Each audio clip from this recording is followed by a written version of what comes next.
Call to order the Planning Commission regular meeting, Thursday, August 2, 2018.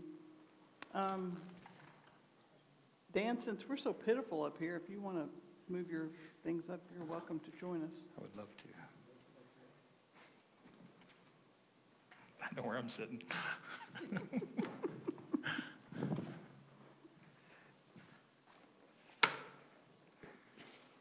Go, I'm all ears.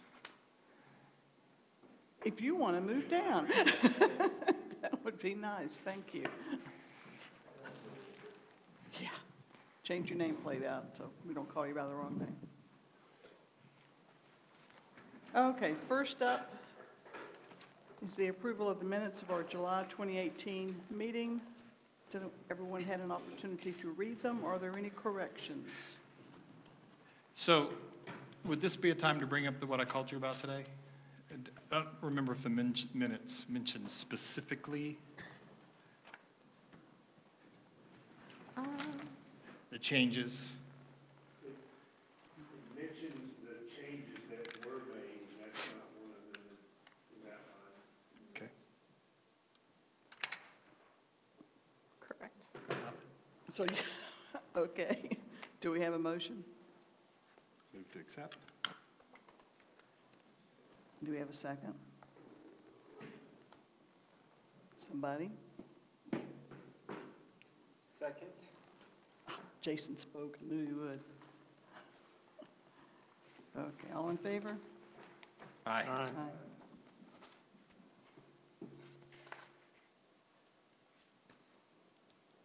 Now, I know you all are just waiting with bated goat breath to talk about goats, but Wendy has something she's been trying to talk to us about for a while now, and she said it will be brief, so I've moved her ahead of all the goats. Wendy Morgan, 1143 James Boulevard. Can I give you some documents here before I start?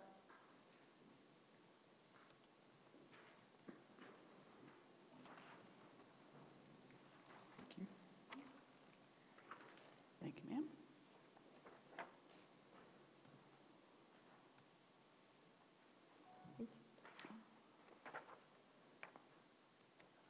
I wanted to bring to your attention some wording in the land use plan that was in the land use plan in 2008, and still in the land use plan for 2018 after the revisions.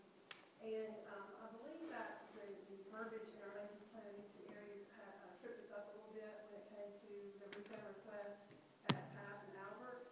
I had two town council members refer to this wording, and I've also seen on social media people arguing about this. And it would be an easy point to argue if you didn't read the whole land use plan and see where this verbiage contradicts itself in other places.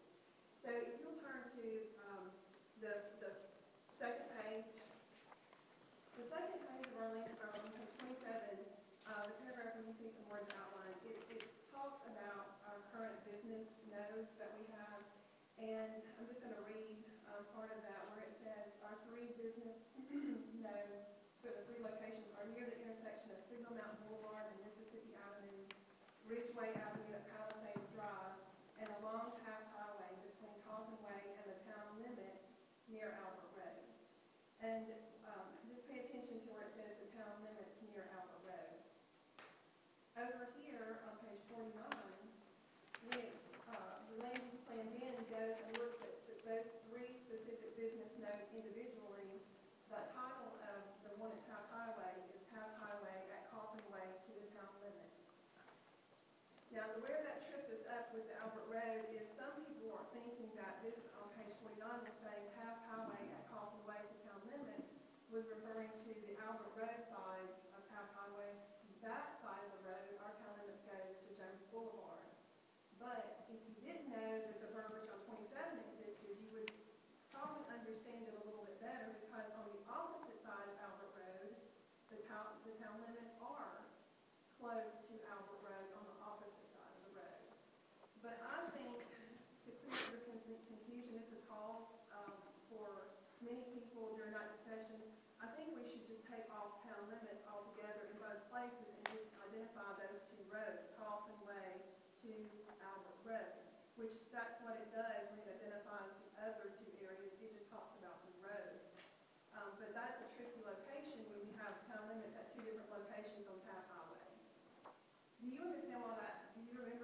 do. shaking your head because Yeah. people were arguing that, well, this is saying that our business node there extends to the town limits. That goes all the way to James Boulevard. I mean, I've heard that multiple times.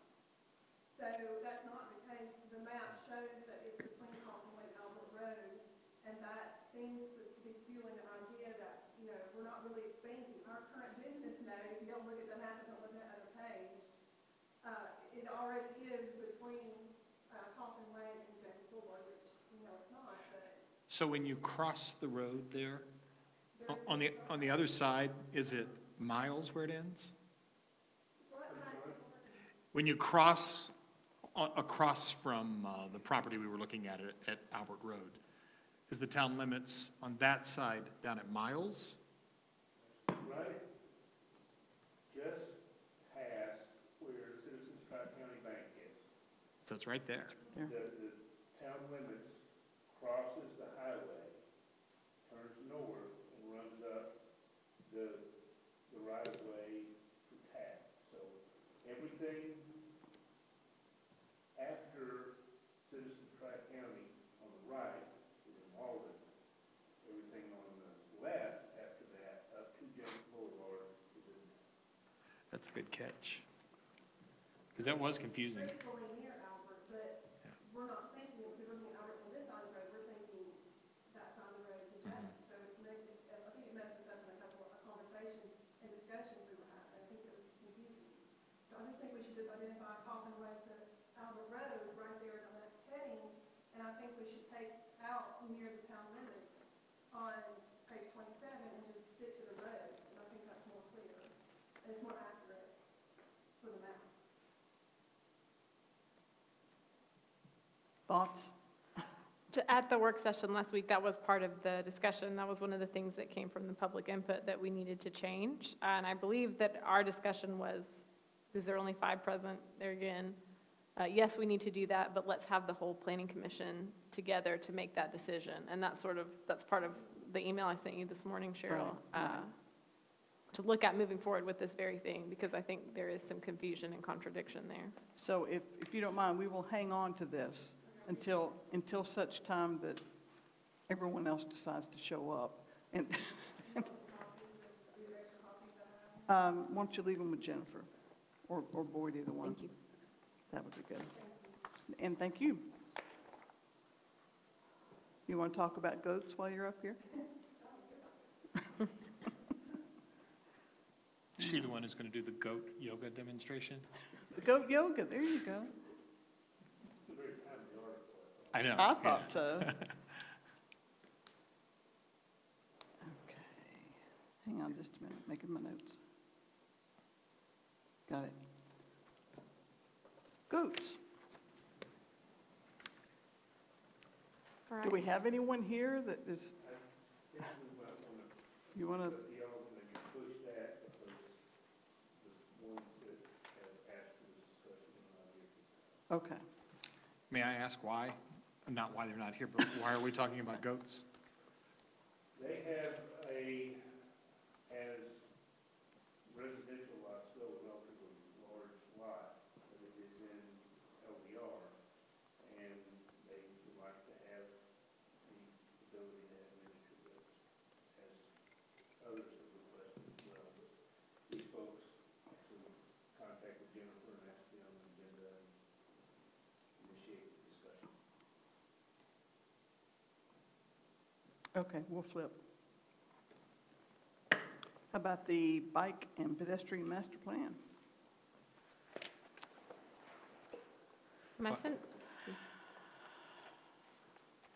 Why did we skip applicant's presentation? Because is that- that's under That's goats. part of goats. Okay, that was confusing. All right. Yes. That's all about goats. So let's skip forward to the bike and ped plan.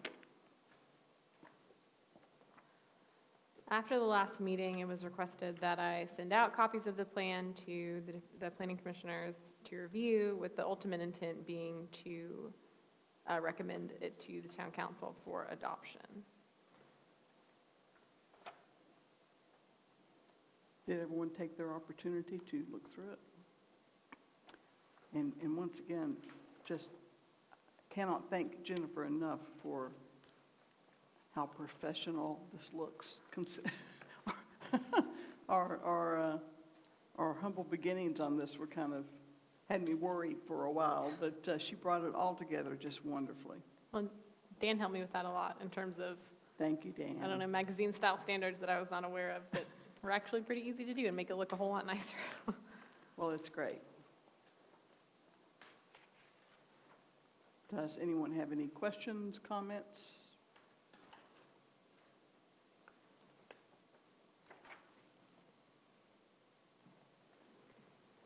Do you recall if the intent, the first time I read it, it seemed like that there was language that said that the town should consider adding bicycle amenities wherever possible.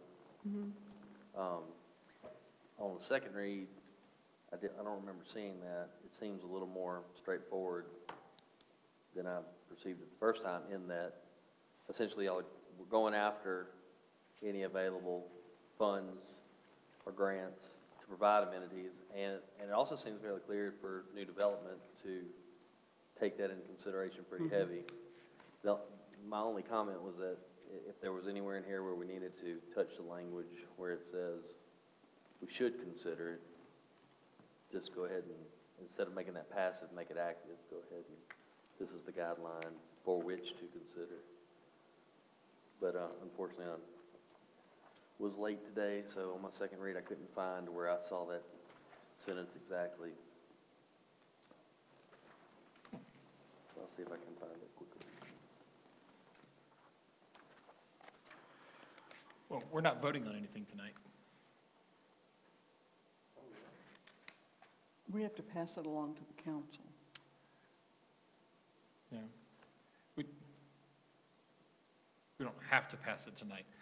And what we talked about was taking a little time to look at it too, right? Was looking at it during August or, Yes, We can. yeah. Well, if you can locate that in there somewhere, give us a heads up as to where. Yeah, that would really be my only comment going ahead, is making sure that this establishes the method for which to go ahead and pursue. And not, any should or ought to kind of pushes it down the road a little bit.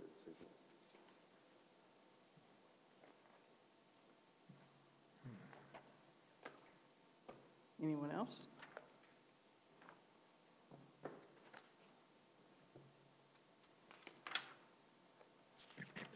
I don't know that it matters to what we're doing tonight, but Kim Fuchs does Walden have a meeting tonight?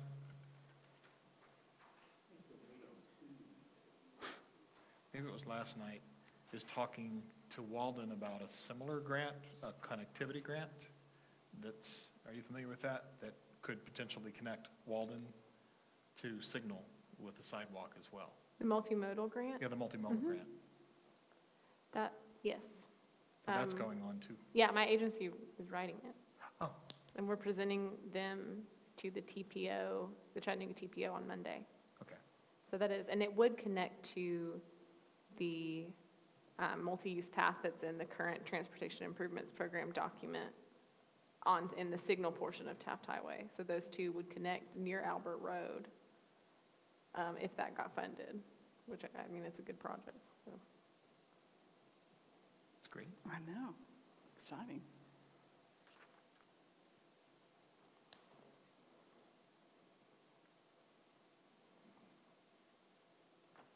Walden's still a lot better as far as an underserved community. Trying to get them down here, would we do better trying to have two communities signed on to the same grant?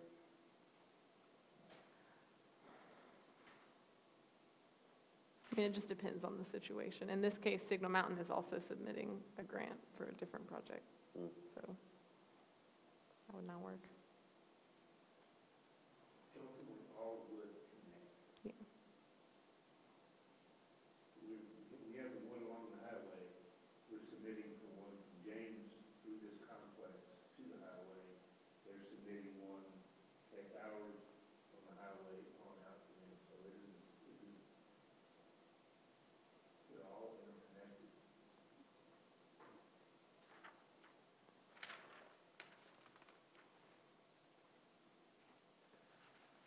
you looking for a motion to send this to council with recommendation that it's adopted? Well, if this body is not ready to do that, or if you would prefer that we have more folks here, I've read it a lot. you've read a lot. Yeah. Well, in that case, would that be all right at this point? To go ahead and take a vote and send it along its way? Are It's you- fine with me. Okay. You'd be happy to be rid of it. Been a lot of work. Do you guys feel like you need more time? Are we cool doing it with only 5? Oh, yeah. I think we're going to continue with only 5. Apparently, this seems to be our magic number. So I'm not going to worry about that. So in that case, unless anyone has further discussion, I didn't want to, based on some of our other study stuff from last month, for any of the pathways selected, were they well, surely they were chosen because of the available right-of-way, but were any of the routes, have y'all considered any one-waying of any of the city streets to provide for more room for striping and pedestrian facility?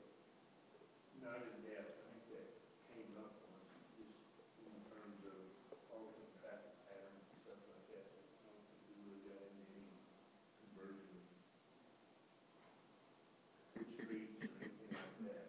Yeah, because I read where some of these projects were, but I didn't actually go through the exercise of figuring out how I didn't go Google Street View them all and see how you'd actually do them, so. Are they all reasonably feasible with right-of-way that's available? And I think a lot of the ones are, like in Kimbrough, the main thoroughfares there are large, wide streets, which create issues, and, better than most, probably, the notions change over time from narrow streets to big streets, and like, oh, well, that wasn't a good idea, let's go back to narrow streets. So we looked at areas where the width of the roads as it exists would provide some use, and then available right of way, and we augment that in some areas. There's nothing else. Was there traffic calming and crossovers and raised islands to where you're narrowing lanes to make sure traffic slows on down even more? Or maintains the new posted speed limit? I'm not sure I understand this, but we didn't get into that. We looked at total length of roadway sections that could be altered. And I guess that's what I'm saying. And so as long as this isn't really all that specific about how to go about actually fitting it in there. So I think it's fine to pass on ahead and just say that these are typical street alignments and we've got 5 or 6 different conditions and let's try and fit them as best we can. So let's I go. think that's similar to what we did on Timberlands when we restriped that. We looked at required lane width versus what was available and narrowed that down a little bit to provide a wider shoulder. And just looking at those opportunities as they come up. And this is guided by what we want to try to accomplish. Some things will be pretty straightforward and hopefully easy to accomplish. Others we need engineer and design. But this gives us an idea of what we want to accomplish. And as we look at the individual areas, then it's going to be for Loretta and myself to determine what level of design and process will be undertaken. There's definitely text in here to say that that level of design has not been undertaken in terms of creating this plan. But we did try to choose based on what was already there in terms of width, but also what routes were the best. Right. Because ideally, that, you would have a map with every single street with sidewalks and bike lanes, but that's just not what it's going to be. So we tried our best to select the options that provided the most connectivity and were the most feasible, but, it takes design and money to really figure that out. Sure. Would you like to make that in the form of a motion? Sure, I'll make a motion that we, temporarily or tentatively adopt the plan as it passes the council for their review. Can I bring up one other thing? And I don't know if this is where it should go, and I also know this is a sticky subject anyway, but a citizen asked me about some sort of signage for bicycles coming up the mountain, coming up the front. I know that's state, that's not us. Yeah. I mean, I would just say contact TDOT and see if they'll do it. They might, especially if they're already out there working. Well, that was why they asked, actually, because they're already out there working. Yeah. Okay, We have a motion. Do we have a second? I'll second. Any further discussion? All in favor? Aye. Aye. Any opposed? Okay, we'll pass that along.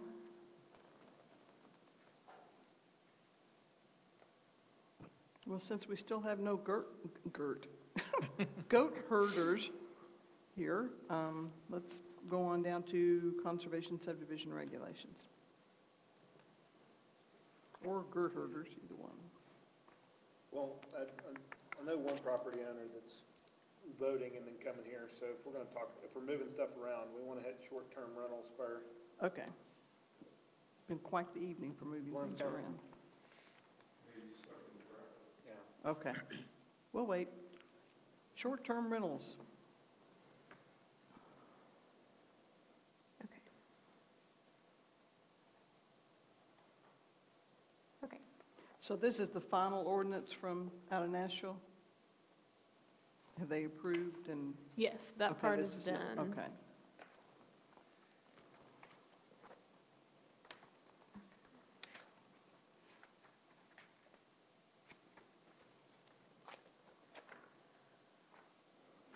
So since our last conversation, I've done a bit of research about some other communities' regulations. I talked to some planner folks in Nashville that have been working on this.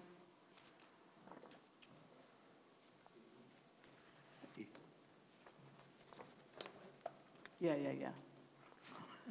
Did you vote? Okay, you're excused then.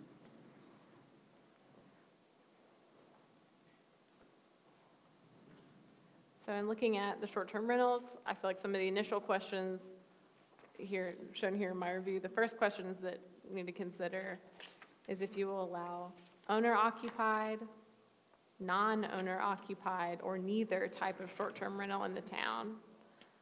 The state law does give you the option of prohibiting them altogether. Existing short-term rentals that can prove X, Y, Z are allowed to continue, but the town, you could make the choice to recommend that the town council prohibit them altogether. And then second, where in the city will they be allowed, if anywhere? Are we going to do, the city of Chattanooga has an overlay zone, something like that, or only allow it in certain zoning districts? And then third, just based on some of these other examples, are there any regulations or permitting requirements that seem like they would be easily transferable to the town? You have any idea how many exist in the town? No. Or I don't.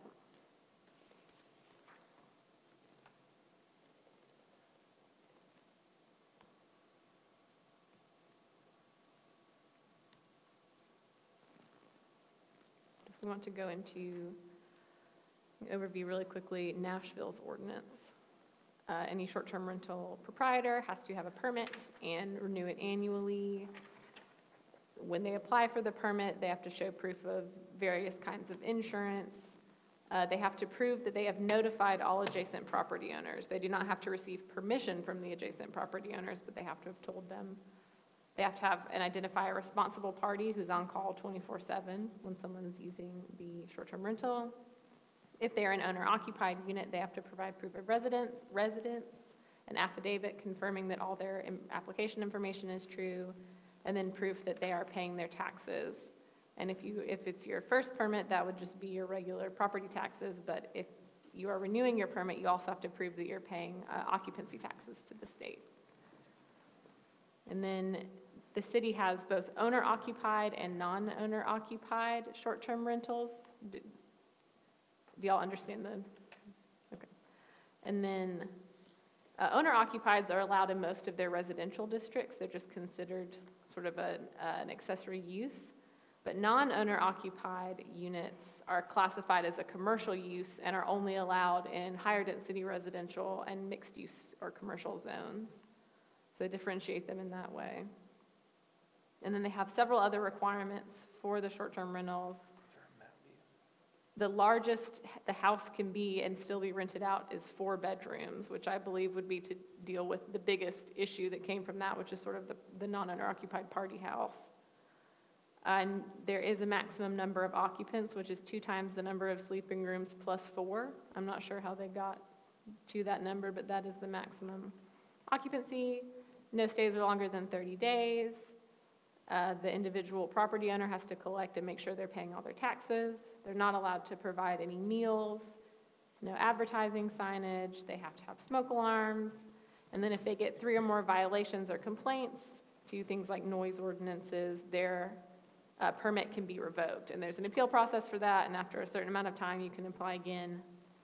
But it can be revoked based on complaints. And in speaking with some Nashville, an employee, he said that the biggest issue that they saw with this is that they underestimated how much staff time it would take to process all the requests. But he said their biggest issue was for the codes staff following up on complaints about them, that it took way more time than they expected. And he mentioned a software they had recently purchased to help with that. So I think maybe people can make complaints online or something like that, but Can I add something? it's a lot. So I did my continuing education for Planning Commission, and one of the courses was on Airbnb and short-term rentals and those things. And it also mentioned one of the top things that a municipality has to think of is that it means code enforcement. Before you approve short-term rentals, have to go in and approve the places to make sure they're actually safe. Does it have fire alarms, that sort of thing? Yeah, do they have fire alarms? Do people, not just fire alarms, Smoke extinguishers, you know, what sort of condition is in? And some of the smaller towns have problems with people not wanting this inspector to come into their home and look around. So I looked up Airbnb, and it would take a while to dig through and find out, because some of these probably aren't really Signal Mountain that show up as Signal Mountain. But have you ever done it, Boyd? Do we have an idea? Long time ago, I understand there's Yeah. a lot of people on there. And I'm not making a pitch for or against or anything at this point. I'm just going off of what I learned from that thing. One of the other problems was people wanted to know if there was an Airbnb near their home. So it was much like with a zoning case where something's going to get changed. It became all the people within a certain distance from the Airbnbs, that was a common thing, had to be notified that there was an Airbnb in the neighborhood so that they could know about people coming and going from their neighborhood. And there were the concerns then about the character of a neighborhood changing from, you know, people living there and everyone knowing who lives there all of a sudden now to people coming and going a lot. It was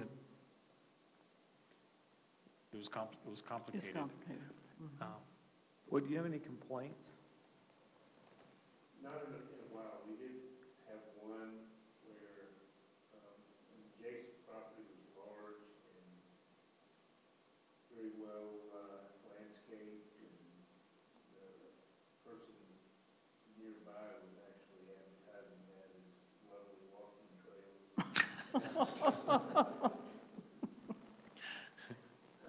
So that property,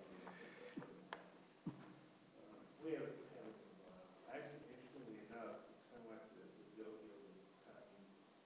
We got an email from someone who's looking to invest and wants to know what our rules are, or looking to adopt rules, and what might they be. So now that is made its way through the website, people are looking to get into business. I think that's something we try to do in our environment. I think it's a good target for that. There's potential for revenue stream because it is a taxable thing. that municipalities do sometimes, to cover the extra enforcement that you have to have. Yeah, maybe. It may not amount to a lot, but it's something to help. I think I would be more inclined, when you talk about as an investment, I would be more inclined to be in favor of one that was owner-occupied than, because having lived next door to a rental for years and years, an actual rental, it's not real pleasant sometimes. And I can't imagine living next to one that may be different people there every weekend or every other night, so, yeah. I think we may find out that there are more here than we think. Already here, you know, and so create a little bit of a firestorm by saying, no, you can't do that. Because there are people doing that now. It's the way they help pay their mortgage, you know, in their retirement years sometimes. Well, and state law does offer a route for them to continue, even if it violates whatever regulations the city ultimately adopts. But one of the big things about that is that they had to have been paying their state occupancy tax for the last year, which, I mean, if they can provide proof of that, great, but it seems Yeah. unlikely to me in a lot of cases. Getting Charlie.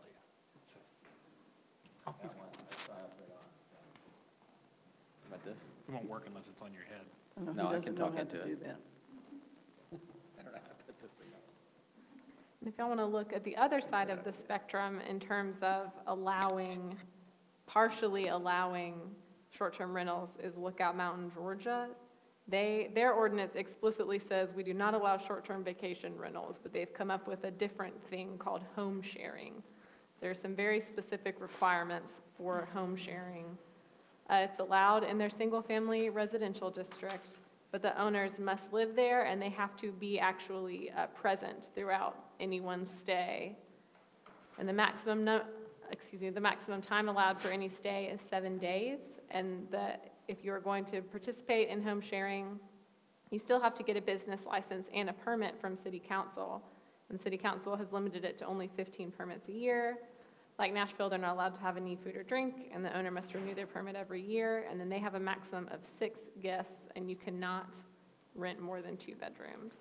So that's a version of this that's probably about as restrictive as it could be, but Yeah. that's where Lookout Mountain, Georgia has gone. And I'm not sure what the state law is in Georgia. It may be different than Tennessee, but I know that there are plenty of Airbnbs in Georgia, but.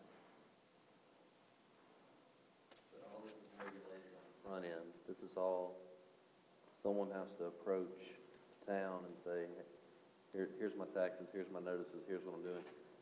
There's not a lot, it's not particularly detailed about the person who never shows up or the person who applies for the permit but doesn't pay the taxes. You know, the actual regulation of not complying with whatever the rules established are. Well, once an ordinance is established, then the enforcement mechanism would be in place. It would be decided to violating the ordinance. And so I wouldn't know it. So how could, when you cite someone for that, would that be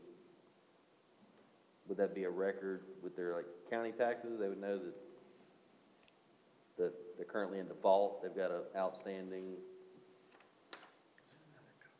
I think that paying taxes would fall in another category altogether. That would be something that the state would deal with. We would enforce the violation of municipal ordinance and operating unlicensed business. But we'd want some permit fees and some taxes as well, right? If we were to allow this, then yes, we would want to. Well, presumably it's happening. So regulating it and deciding how much risk we can engage ourselves in is kind of the decision. But in order to answer either of those questions, you have to know what the recourse is. You have to know how Chuck's going to go about making sure there's egress for everyone that's in there if there's a fire. And if they don't comply, what keeps them from just continuing to advertise?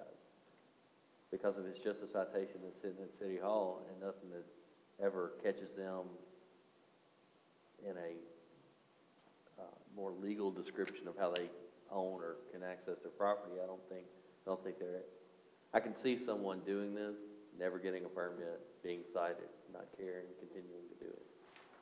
I believe if it's a matter of zoning and code, that's something that, and I'm looking around that sort of administrative hearing officers could address, and that has a lot more teeth to it than the prospect of a citation in the municipal court.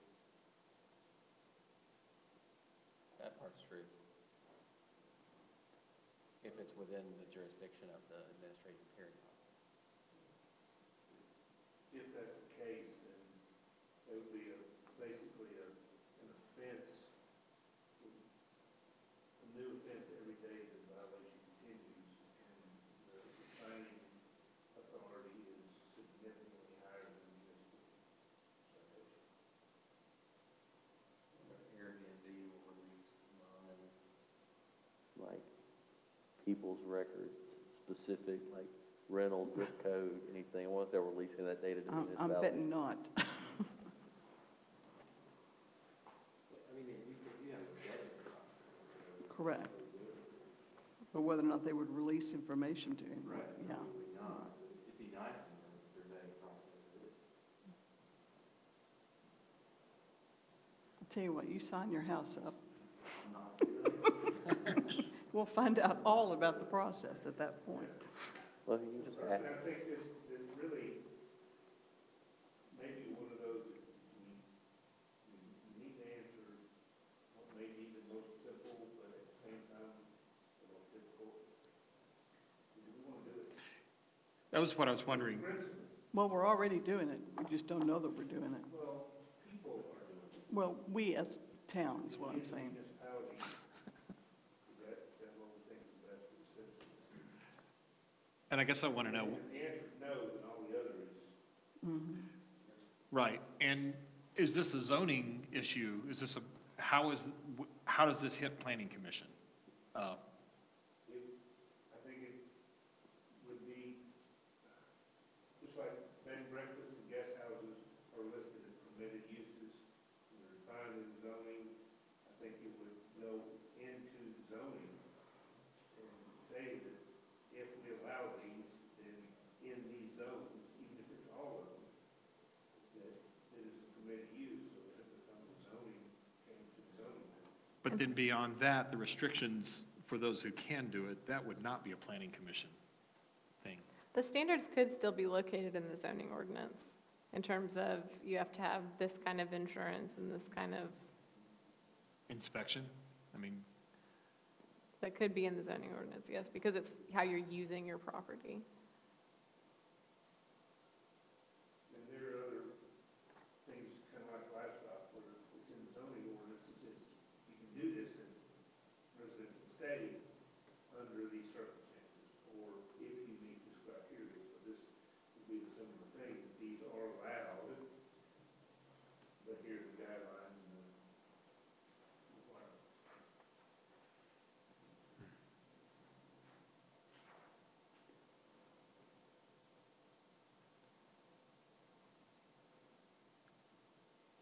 Well, we've been putting this off for quite a while. We were waiting for Nashville, or state, rather. I don't know if we do it tonight, but I'm for getting ahead of the thing. I mean, the issue's not, I'll put it back on. The issue's not going anywhere. It's really not. It's growing, so I don't want somebody to open up a Airbnb next door to me without some kind of permit. Definitely. Without some kind of rules. And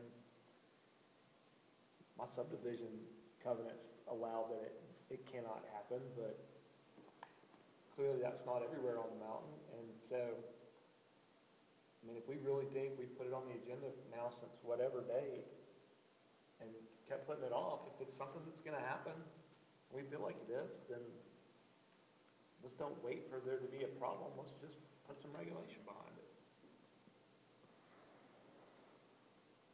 it.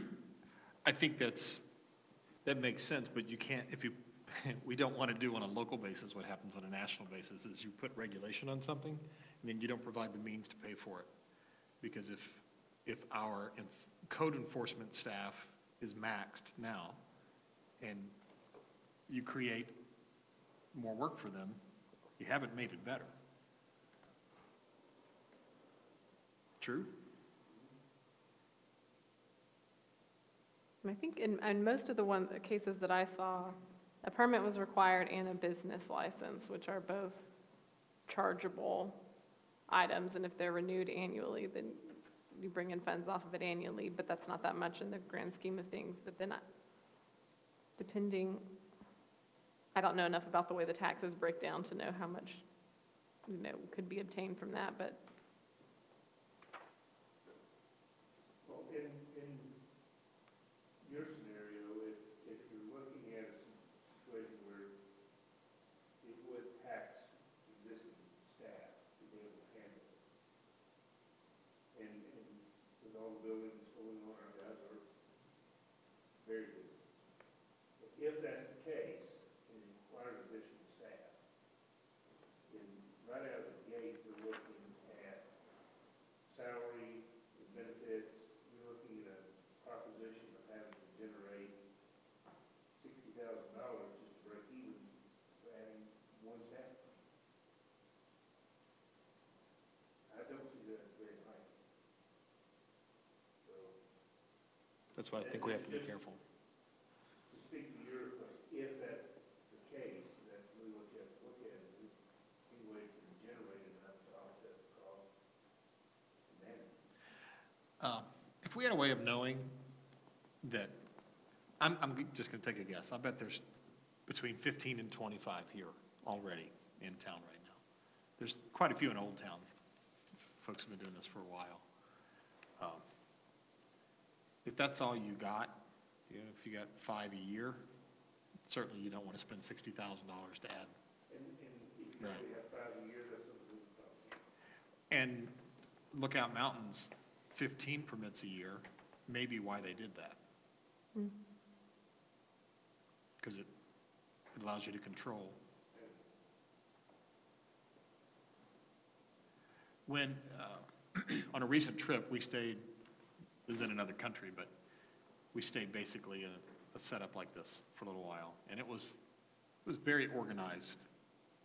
The person who checked you in had to show you what the guidelines were, and they were guidelines for their town, and their place was inspected on a regular basis.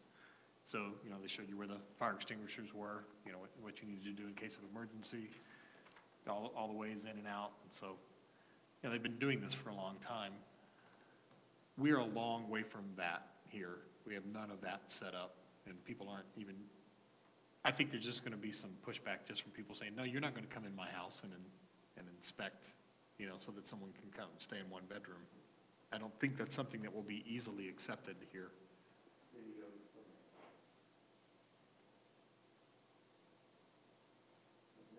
That's my answer. If we have that responsibility, someone wants to engage in an activity, and they don't allow us the ability to do what we're required to do, then that is what it is.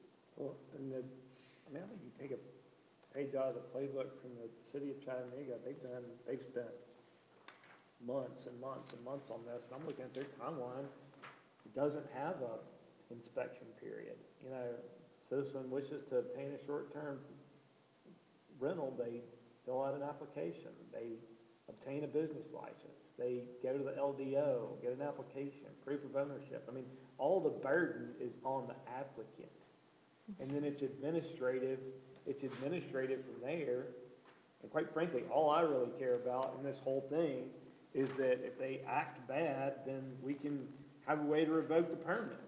But I think the difference in Chattanooga is the word zoning in the second box. Citizen determines if they're zoning. Well, no, that's different because they created a zoning district for vacation rental. Right, but what we don't have is a single zone here that's mostly rentals.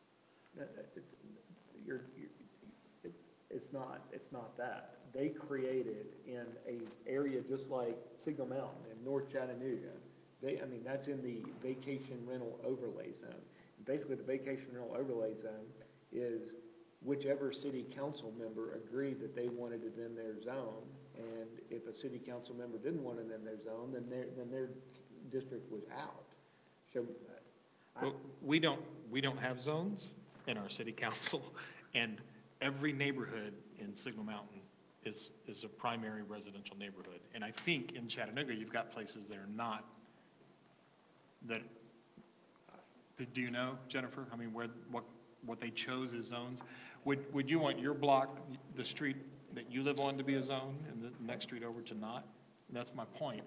The overlay zone does, it overlays areas that are primarily rental downtown, but it also overlays single-family neighborhoods and things like that. I think it overlays numerous residential and other zones with all types of housing in it, is my understanding. Yeah, as a point of process, I'm pointing to this. Yeah. And I don't know how we could exclude certain areas of the town. That's right. One of the things that's in there that I really like, that's in their regulations, is if the covenants and restrictions of your neighborhood say that you can't have anything more than a long-term rental, then you can't have a vacation rental in there. But How did Lookout Mountain determine their overlay zone? Do we know? The Lookout Mountain, I think it's just in their residential zone, they're allowed. So I think they're allowed just about anywhere, but it's Yeah. just very restrictive. Charlie, I It think just this says one's there's an just overlay zone. Chattanooga. Oh, I'm sorry. I thought Lookout Mountain continued on. Okay, never mind. But it is, Lookout Mountain, it is based on zoning, but from what I could tell, it's just in their residential zone is allowed.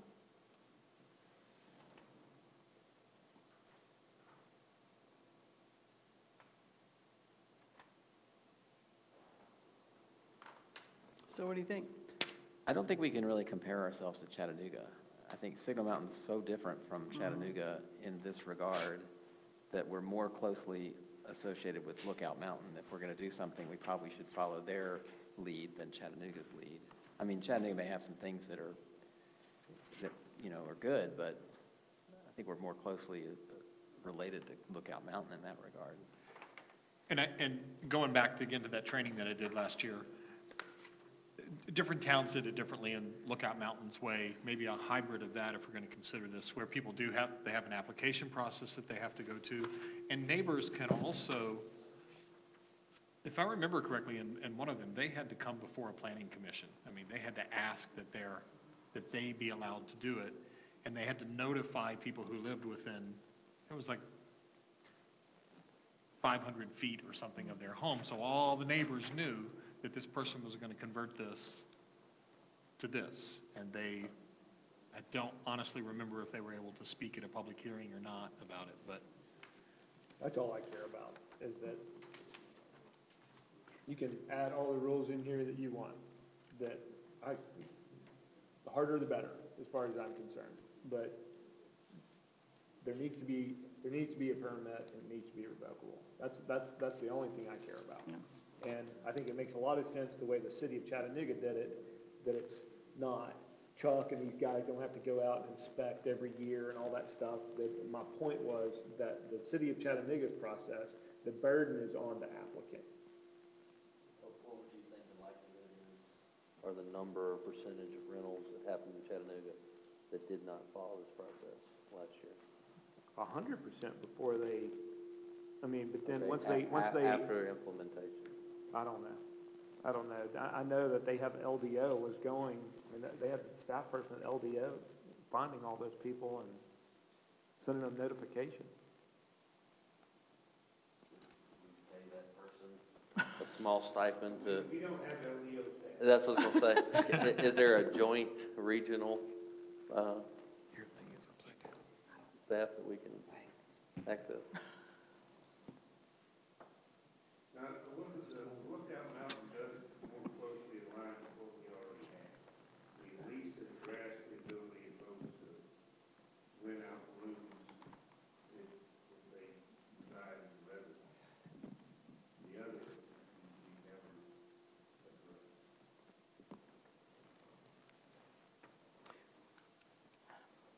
Well, I like the simplicity of the Lookout Mountain regulations, but would also like to be able to cherry pick perhaps some of the ones out of Nashville to add in.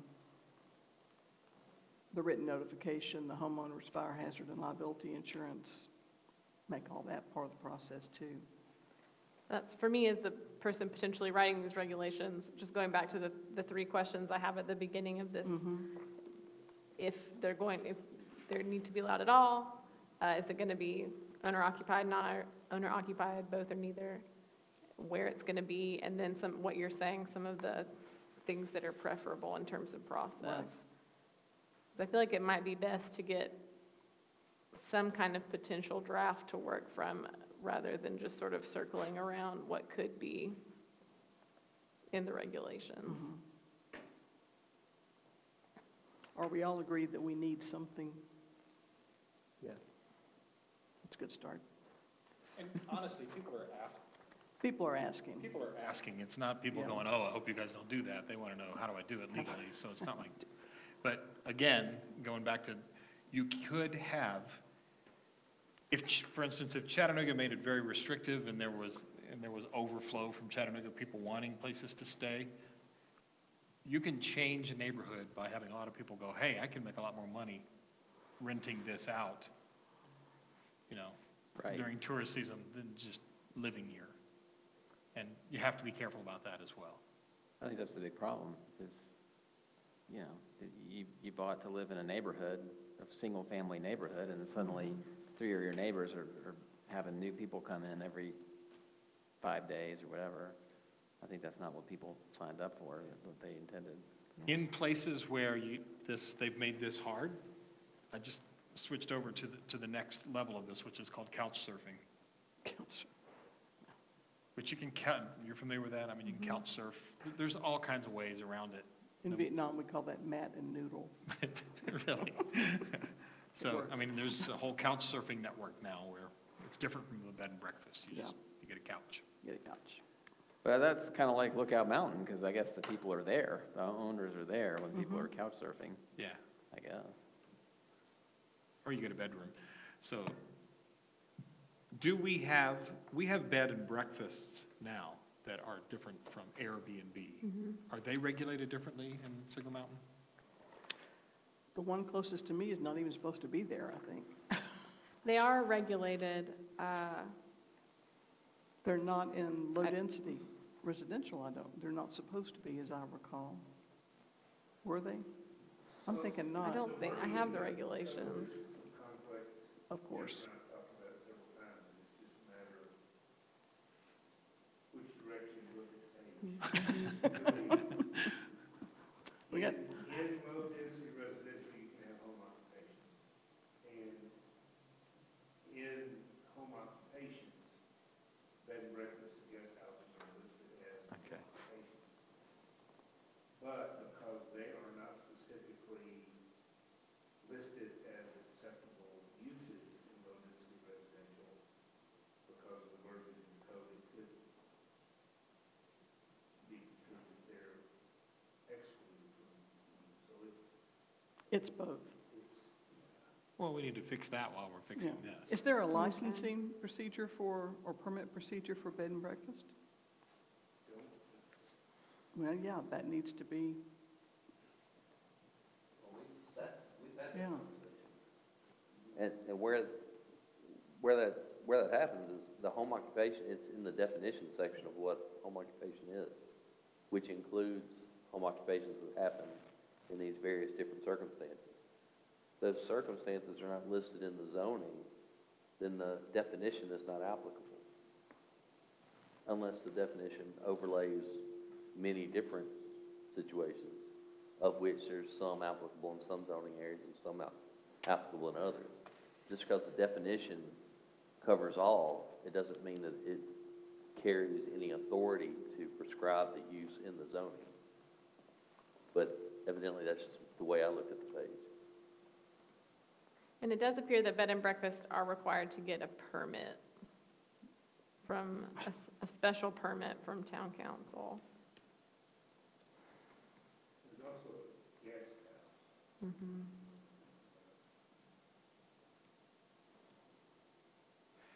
Can I make a suggestion to move us on? Just to put something out there?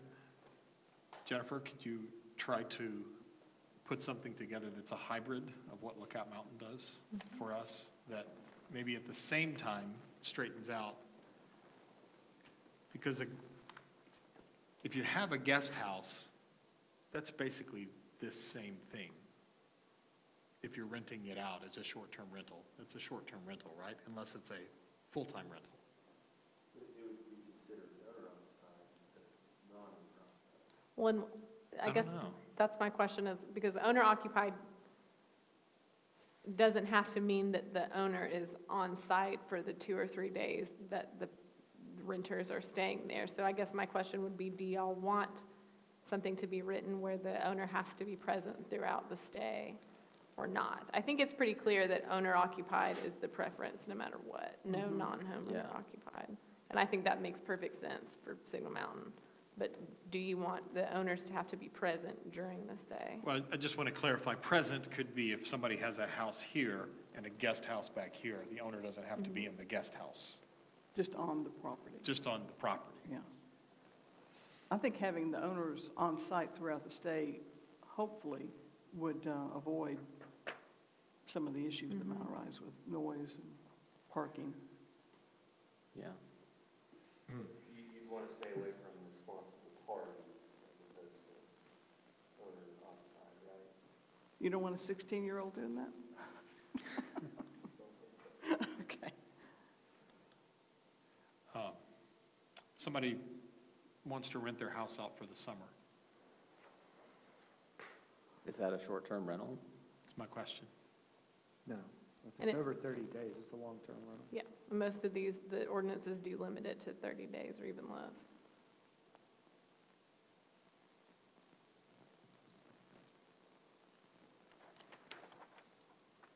So you think you can work up a hybrid for us that, okay. The only other question that would help give me direction in this would be if they would be allowed in any residential area with these parameters, with the restriction of if your deed or your subdivision doesn't allow it, it wouldn't be allowed. Where in the town would it be allowed? In any residential zone, only some, I would say any with with all those parameters? the parameters, correct.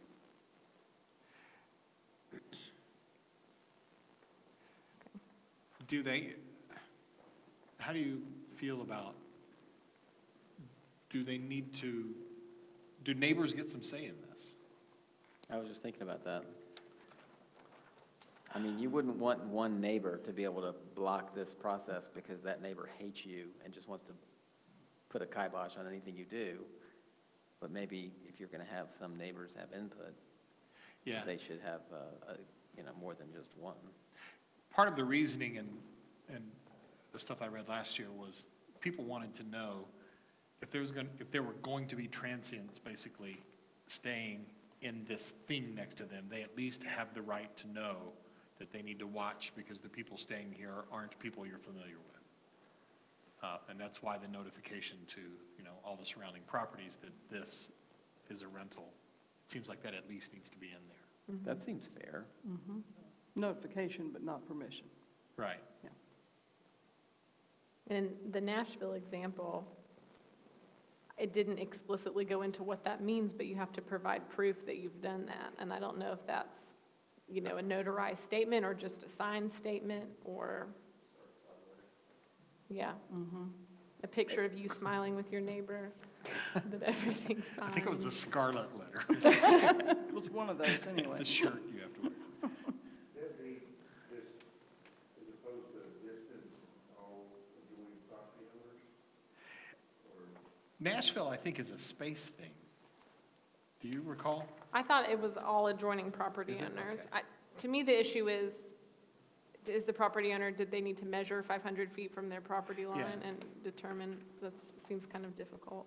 It says adjacent. adjoining property owners, including those across streets or Okay. roads, something like that, that at least everybody directly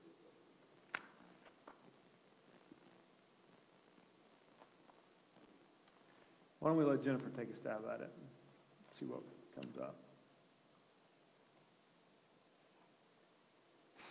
It'll be fun.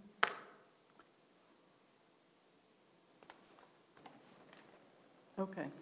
So in answering this person's inquiry, would be safe to say that we're looking to establish regulations that would limit this to owner-occupied residents and further restrictions on that, the prospect of buying, investing in a home for the sole purpose of renting it out will likely not be a good move. I would put that last part. Oh, go ahead and put that last part. Give them advice. Yeah, so just to clarify, if somebody wants to rent out their entire downstairs for the year, this doesn't affect that at all. Correct. That wouldn't be a short-term rental. That's not a short-term That's rental. a zoning issue. Yeah. Now, if that is in low-density residential, then I don't know if they can do that. Right. Because that's not a single-family occupied dwelling. But they could do it for 29 days at a time. As long as there's not two families living in there. No, I don't. Yeah. 29 days at a time.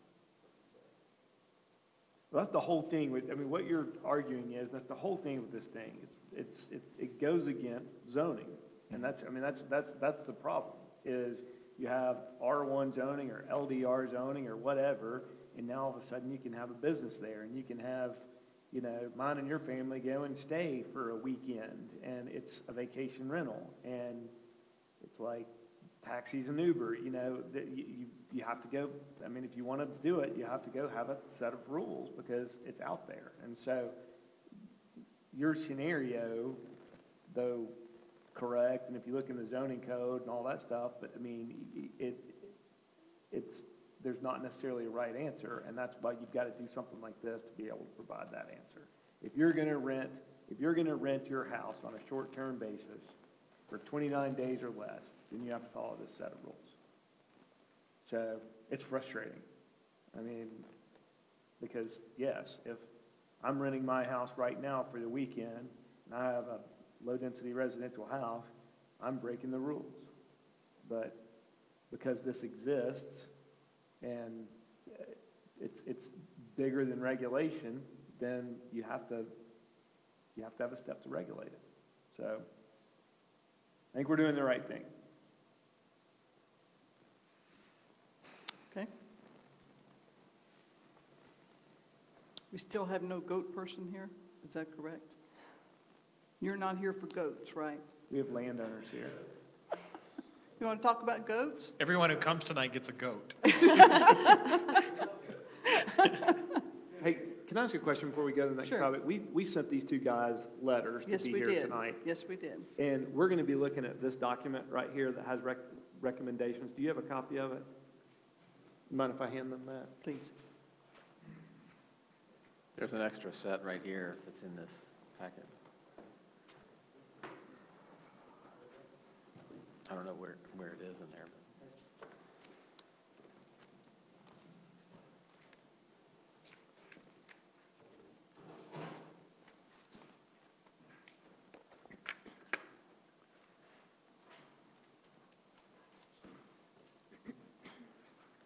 When we initially passed the conservation subdivision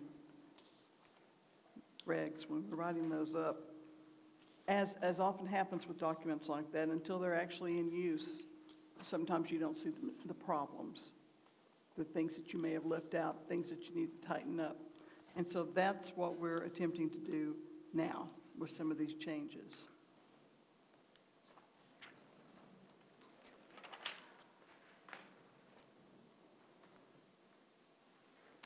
And the first one up is consider changing the conservation requirements to all primary conservation areas and 35% as opposed to the current 25% of the remaining tract, or 50% of the total property, whichever comes first.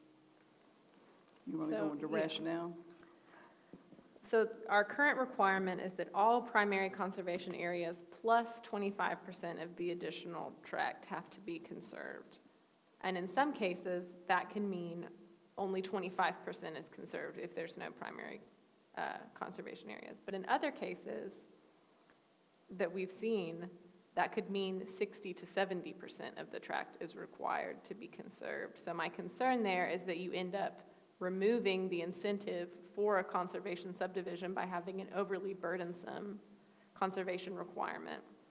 So what I'm suggesting here, in some cases, will increase the amount of land conserved. For example, in a case where there are no primary conservation areas, they would then be required to still conserve 50% of their tract. But removes the scenario where you're having to conserve 60 to 70% of your tract because of the amount of primary conservation area that you have.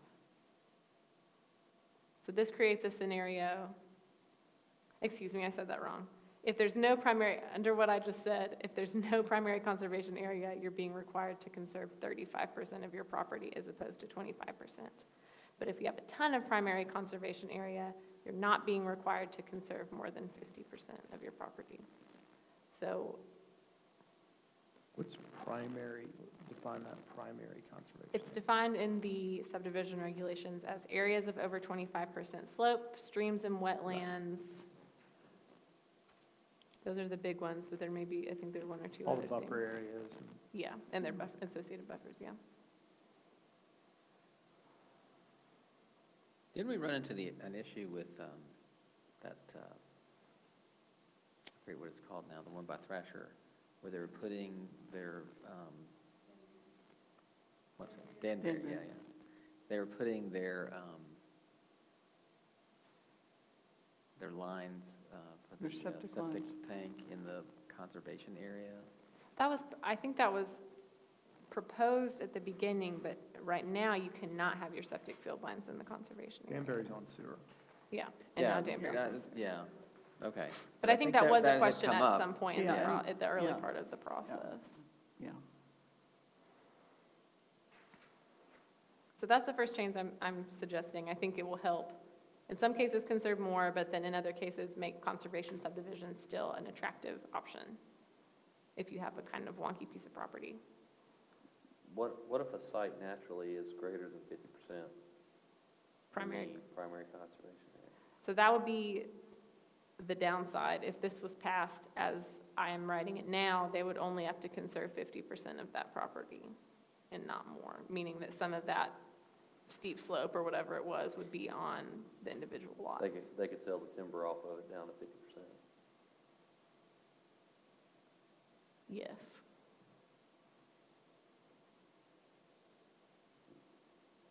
So currently, the primary conservation areas count in your calculation. No. You take those out, and then you have 25% set aside currently. Yeah. You take out the primary conservation area and then 25% of what's left, and you have to conserve all of that.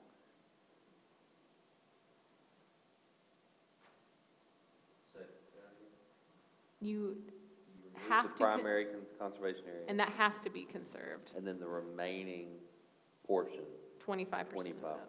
Yeah. And you're wanting to take that up to 35, but cap it as overall for the entire site at 50. Yes.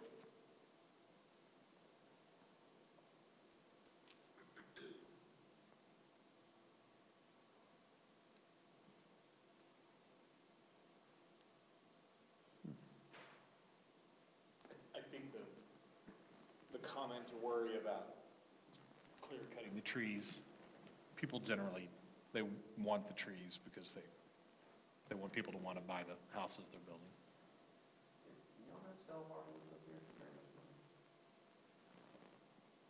I've never done that. Well, you can't necessarily count on people to do the right thing.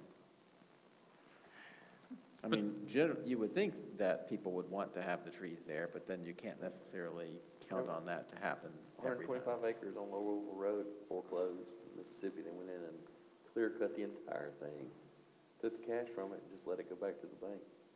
And they just slicked the whole thing off, and it was an old plantation cut out. big old American cedars and all kinds of. I guess y'all don't do that up here, I don't know. If you two would like to comment at some point or have questions, feel free. Okay.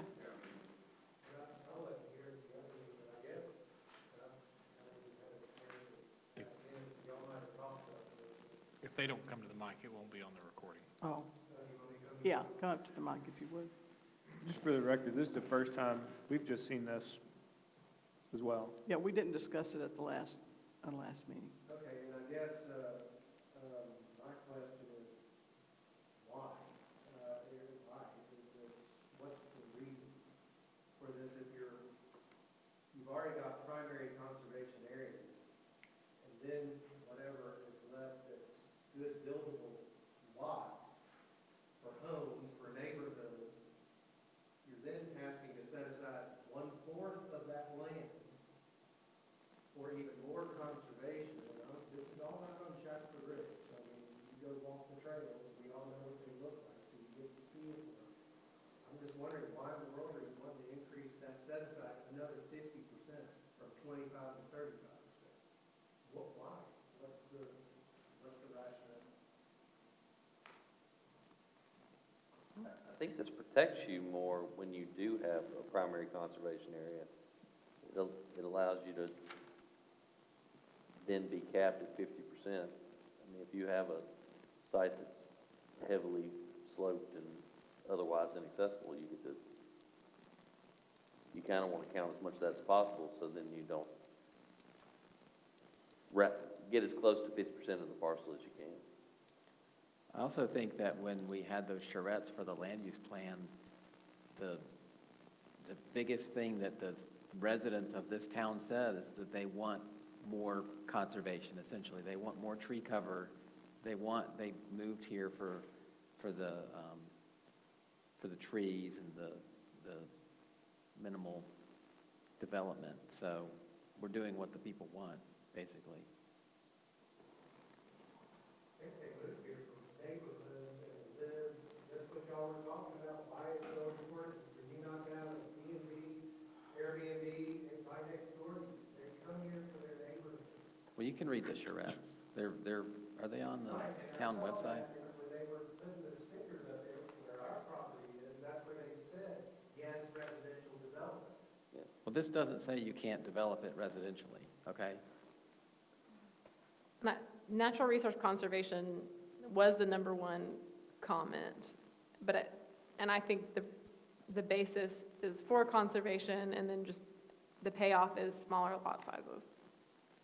So seemingly it's supposed to work such that you can still gain the same amount of lots from a piece of property. Well, there's a lot of things to consider when we consider this. I mean, and I take this changing the subdivision regulations very, very seriously, and I hope we take zero action here tonight other than have conversation. I'm all for hearing what the people want to do too, but I'm all for individuals' property rights and what they can and can't do with their property. And that's a heck of a lot, necessarily more important to me sometimes than what happens in a charrette. These guys own the property, they've been paying taxes, they have a right to develop, and you know, everyone knows I'm on record, I'm in the development business, but you know, I feel passionately about the fact that these guys have property rights. And you know, we have a land plan that, and it's clearly used as a guide. It's not a Bible that says this is exactly what we have to do. It's a tool and it's a guide, and that charrette was part of the guide. And, you know,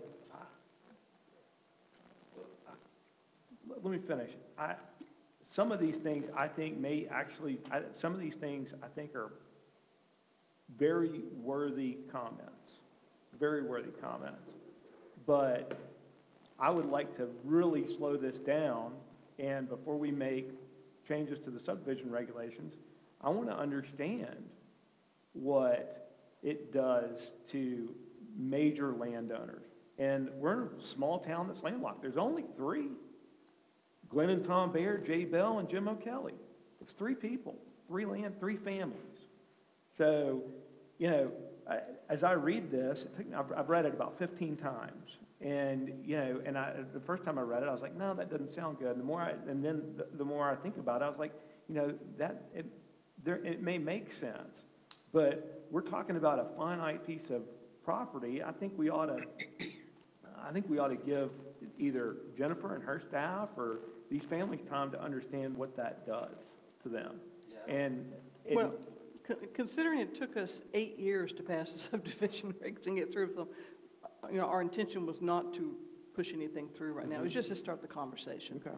Yeah, there were just, like I said, and as we have dealt with the new regs now, some things have been rather glaring, like the subdivision that was approved near Nolan out there with all the cuts for driveways. The things that we had no intention of that ever happening, but for lack of words where they needed to be in the regs, that's what we've ended up with. So we just wanted to start the conversation. For instance, if we didn't fix that, and there were all of these subdivisions that went in, and everybody was doing highway cuts, nobody's gonna wanna build, nobody's gonna want a house out that way, because the road becomes too dangerous. Some of these things, there's all kinds of things being protected, and the tree canopy is one of those as well. The tree canopy changes the quality of our life positively because it's cooler to live here. It's not just because of the elevation, it's because of the tree canopy and what it does. And so there's all these things to look at. Steve, I asked this question last time. There's only 3 developed tracts that you're talking about, or at least 3 families? I mean, there's other land, there's 3 major. 3 major ones. So those 3 major take in the post and pre-revision to this, along with some aerial imagery, the GIS boundaries and some USGS topo, would take less than an hour to figure out what, if you set a unit price of developable acreage, put in the slopes that you couldn't, to identify preliminary what primary you could come up with that dollar amount was. You could see what this cost you today, and if the change were to happen, you could see what it either benefited you or didn't. And it would probably help the dissenters as well. Well, To say, you know, all these tracts that are 50 to 250 acres, they already have 70% that's primary conservation. And so if we cap them at 50, all we're letting them do is cut some timber on a steep slope. But as it is currently, you can develop it just as you may have already planned, that I suspected had already happened. You'd at least looked at where you'd put houses and subdivisions, what made sense. So you kind of have an idea stenciled in of what your footprint is within your boundary. So you know what that potential cost sale is to you. And if the number's already over 50%, then this doesn't impact it at all. as Jennifer said earlier, and you guys sat through all these meetings when we had the conservation, when we were going through the conservation regulations the first time. The idea is that you're conserving more land, but you get to have smaller lots, and you can build practically the same number of houses. And it worked out that way. I mean, we've had a few that have worked out that way, but I think, and I mean, Jason, people cannot do whatever they want with their land. There are restrictions on, I can't put a Burger King on my property. I live with that every day. Right, and so, you know, it isn't like we're telling these guys, you're not allowed to build houses on your land anymore, but there's things that the residents of this town want, and I think our job, based on what we heard in the land use plan, in the charrettes, is to try to make those things happen. Plus, we have a road that is falling apart, and so if we're gonna, you know, if we're gonna do what the people up here want, if we're gonna try to plan, then maybe we need to do some things that limit or control the growth that we have. I wasn't at the work sessions because I couldn't be there, but I understood that there was some talk about trying to work with unincorporated and Walden to game plan for these problems that we might have on the horizon. Because, you know, everybody talks about, oh, well, you know, we can limit what we want here, but we can't control what's going on in unincorporated Hamilton County, which doesn't mean we shouldn't try to limit what we have going on here. But anyway, this is just part of the process, in my opinion, and it's something we need to do. So.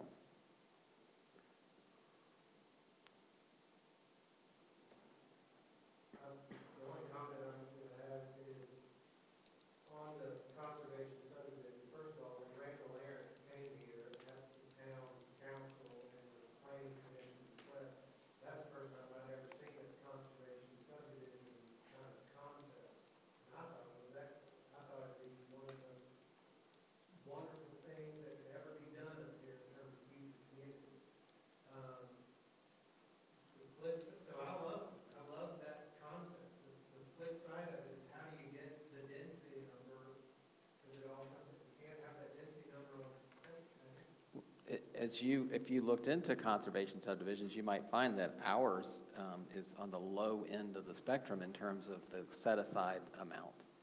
It's lower than most, 25%. It's lower than most communities have for conservation subdivisions. Yeah, but I would say they wouldn't have it in the primary conservation areas. Well, I don't know, I couldn't tell you that. You're saying, comparing it in some little town in Vermont that's totally flat, they're not gonna have the streets well. Is there a town in Vermont that's flat? Well, I mean, there's, North Carolina has conservation, I mean, there's lots of places that are similar to what we have. But yeah, you may be right, I don't know. But I think that there's a lot of communities that have a lot more set-aside land than we have.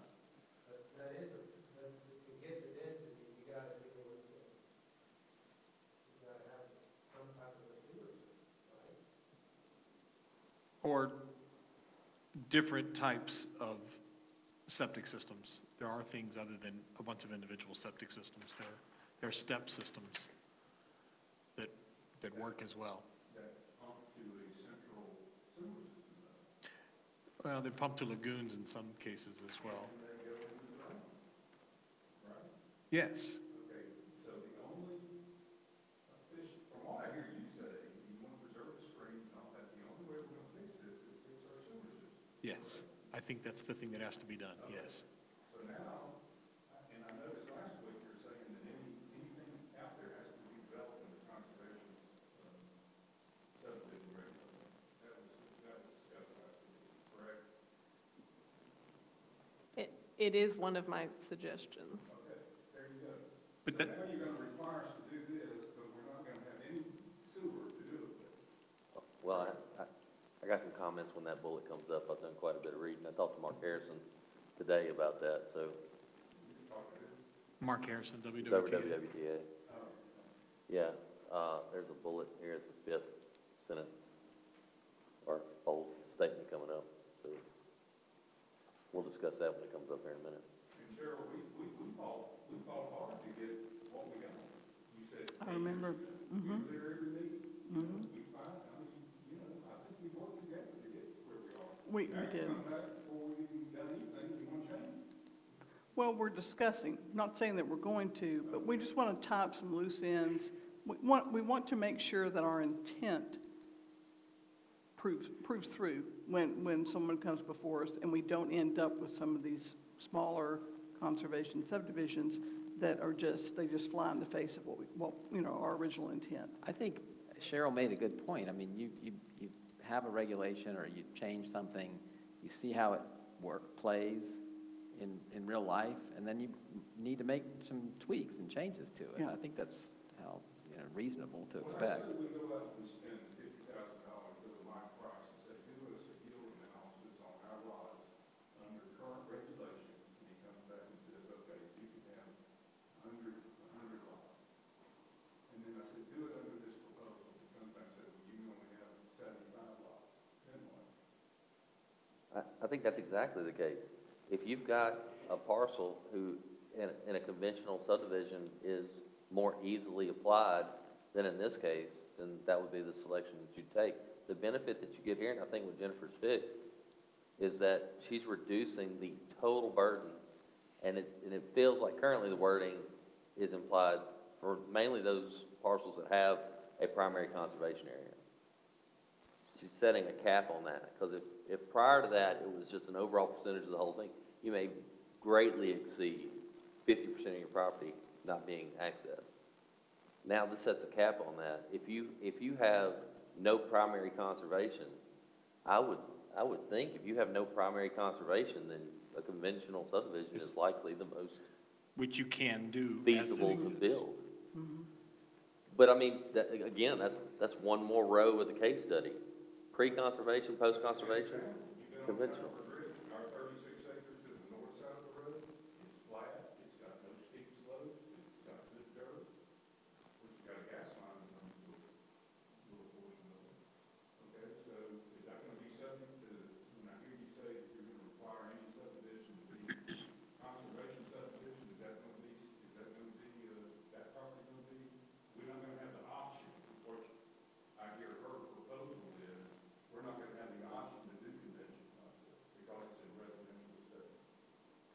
Well, a proposal and an acceptance of such proposal are two entirely different things, which is why we want to have the conversation. Yeah, Right, but fools rush in where angels fear to tread. I'm going to take the opposite side of this for a minute, and I don't even necessarily feel this as strongly as I'm going to say it. But you talk about that changing, if on your, and I'm not sure where your two properties, you know, that you own, how close they are, but if it did change, if you built yours under current regulation as a conservation subdivision, and you were able to lobby the planning commission and the town council to change it and say, this is ridiculous, I'm losing X amount of dollars, I could do 150 homes if I just did it regular as opposed to 75, and I've spent this money, and you sued and you won, you've just devalued his property for sure because of all the homes that go out there now and all the traffic load that's added to that road. And there's this balance that everybody's trying to strike about you want, when you do develop, whether it's on sewer or not, and hopefully it'll be on sewer eventually, you want to get the greatest amount of money you can per lot as you sell it as well. And so this body, I think, has some responsibility for that as well. And the stuff that comes out of the charrettes reflects why people are willing to pay more to live here and deal with the fact that our road may look like it falls off every now and then. I mean, there are just, the idea is not to develop everything as quickly as possible. The idea is to develop it in such a way that everyone's property value stays where it is and our quality of life stays high. And it's, yeah, I guess that's it. If it was our purpose to develop it as quickly as possible, we would have done it since 1960. Right. I'm not serious. I mean, you know, the only reason we're, you know, is because we haven't done anything. Right. And it seems like the longer we don't do anything, the more restrictive everything becomes. Do you feel that this body is listening to you? I hope so. I mean, that's what I'm saying, because that's what it appears like is happening. But it should also appear that this body is listening. I mean, what we're doing is we're all wrestling with the same things. We all live here, we want the same thing. Well, I got a question. When y'all are saying you have this, and you put this out there and saying there's been unintended consequences, maybe, what are the developments that have been developed that y'all are saying, oh, Just that that didn't one. go the way it's supposed to? I think the one on Shackelford near Nolan, you know, Jack Cruzy was developing Wild Ridge as we were finalizing the subdivision regs, and his subdivision pretty well meets, if not exceeds, what we had requested, although he didn't have to at the time. But, yeah, his was a PUD, correct, but he still followed the set-asides and went above and beyond those, as a matter of fact. But the small one, for sure, that's going on, going up and around from Nolan. There haven't been any houses constructed No, yet. they haven't even done it, but they've got their final, It is filed, yeah. Yeah. It's 8 lots on Shackelford Ridge Road. Yeah.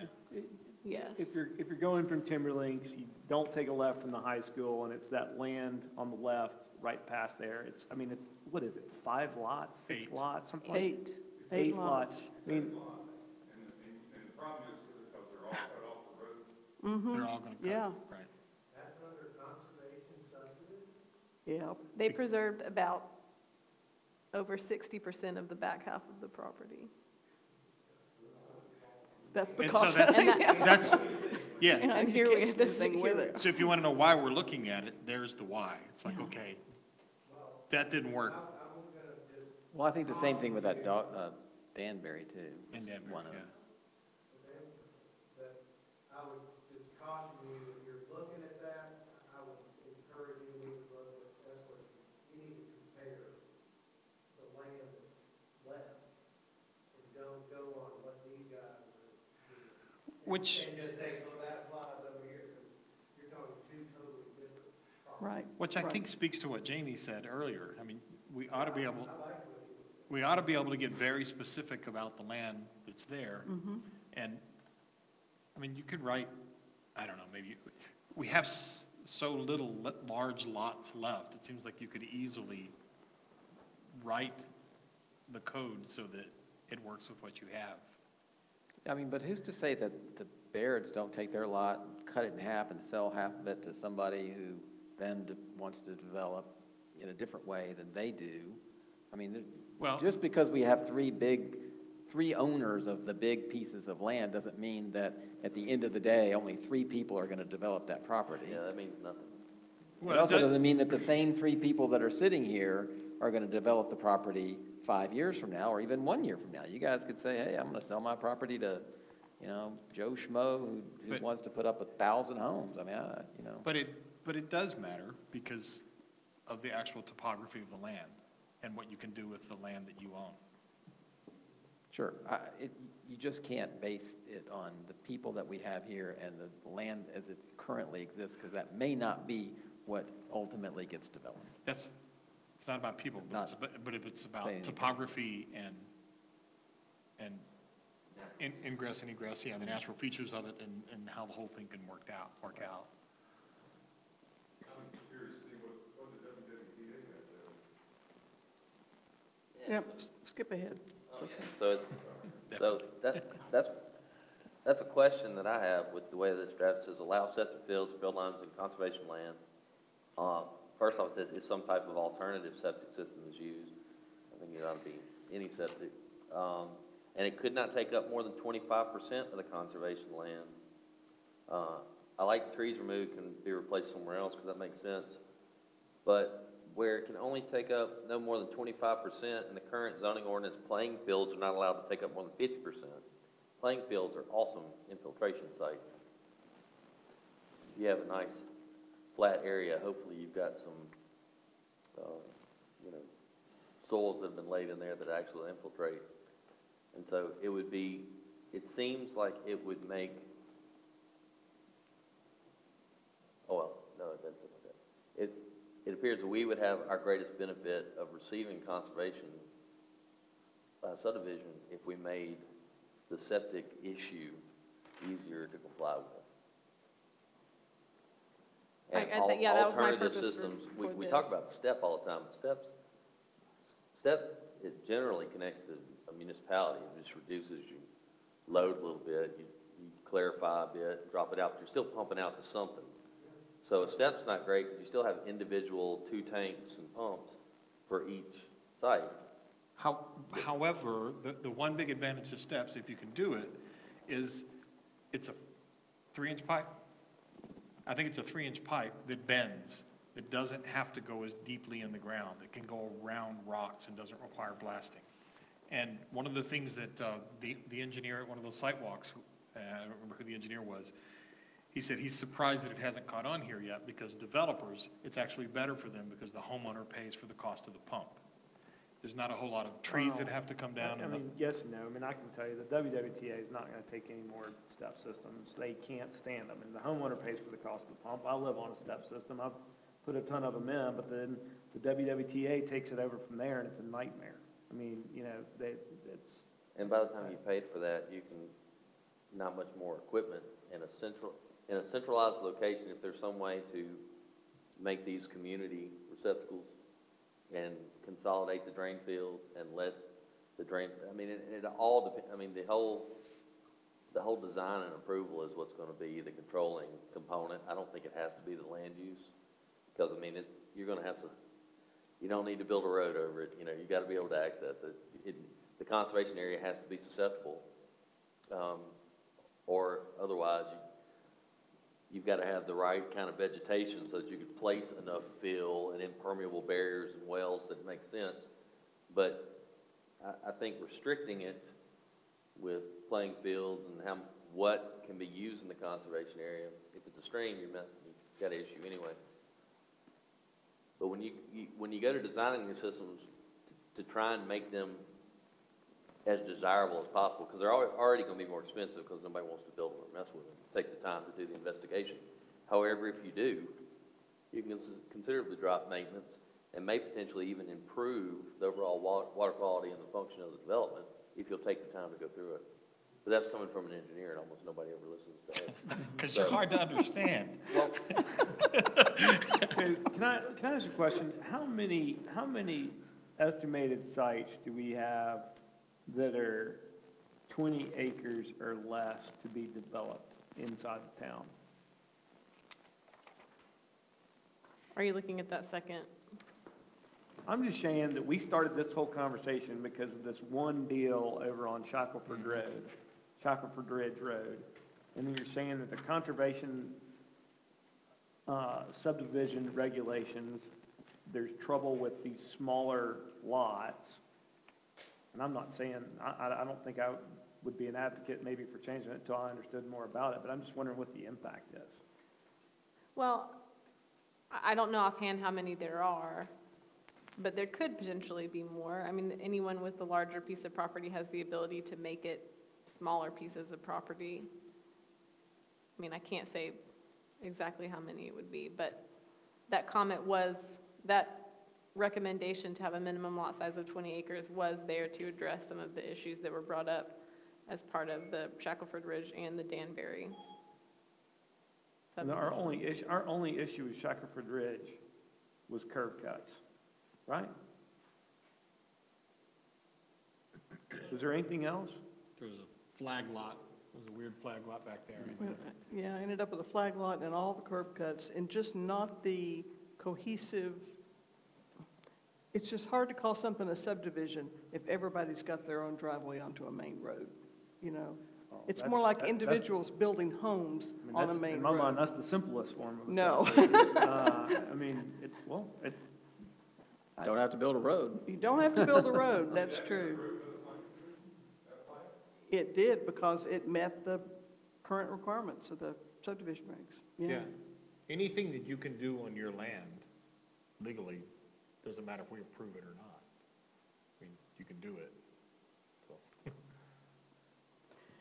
But that was the biggest issue there. And I'm trying to remember, I've slept since then, at least once, with their septic systems.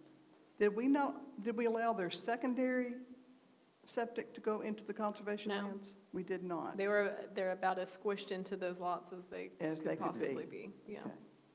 I know initially they were wanting to have pools behind each home they talked about, which was going to bump it all out further, so, okay, but they did squish it in. Couldn't remember that for sure. But that was our opportunity to stop and look at some other issues perhaps. Yes, sir. No, we did not. Well, there's only currently one system that they've approved up here, that is the standalone on-site system.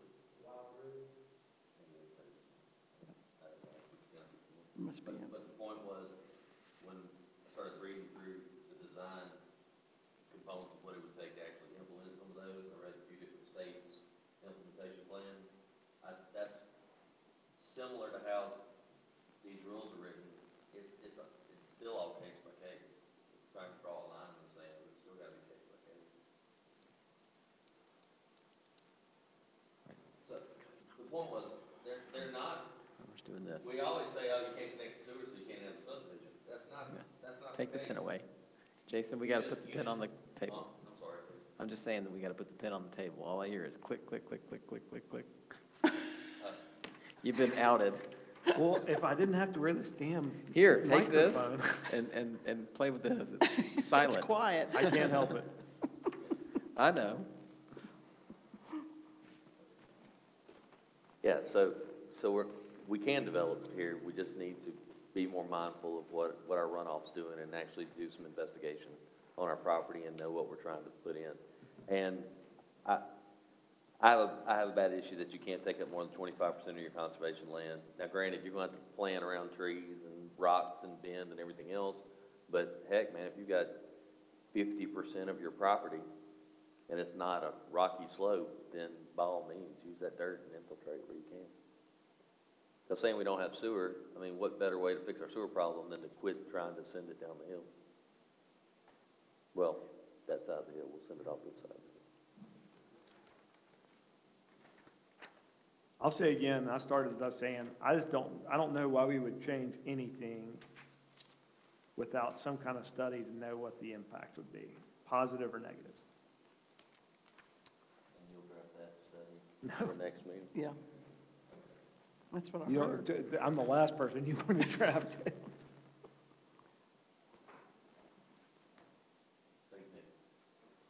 Yeah. Okay, do we need to get through the documents so we can move on and say something?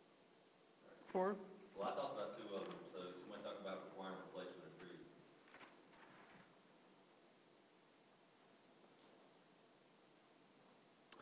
actually, the tree requirement, I would like to have that to be one of the items we talk to the tree board about when they come next month.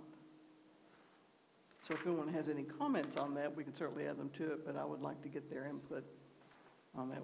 That was something we attempted to do back when we were writing the regulations, and that never happened, so we really need to do that now. And if you put infiltration in the conservation area, you don't have to have a one-to-one, because those trees are gonna grow really fast.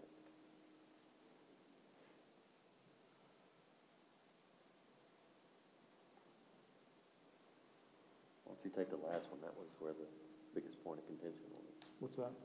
The last one? Requiring anybody in RE, when more than 20 houses are going in, to require a conservation subdivision. And say you're not a proponent of that stuff. I struggle with any new thing that starts with require. Okay. So, and I mean, to not give a developer the ability to use all the tools in the subdivision regulations, we all know where I stand on that. Well, it says on the bottom, if a developer was intent on having a conventional subdivision, they could request a rezoning to LDR. Would this commission be agreeable to us asking for a rezoning to LDR? Can't speak for all of Depends them. on the night.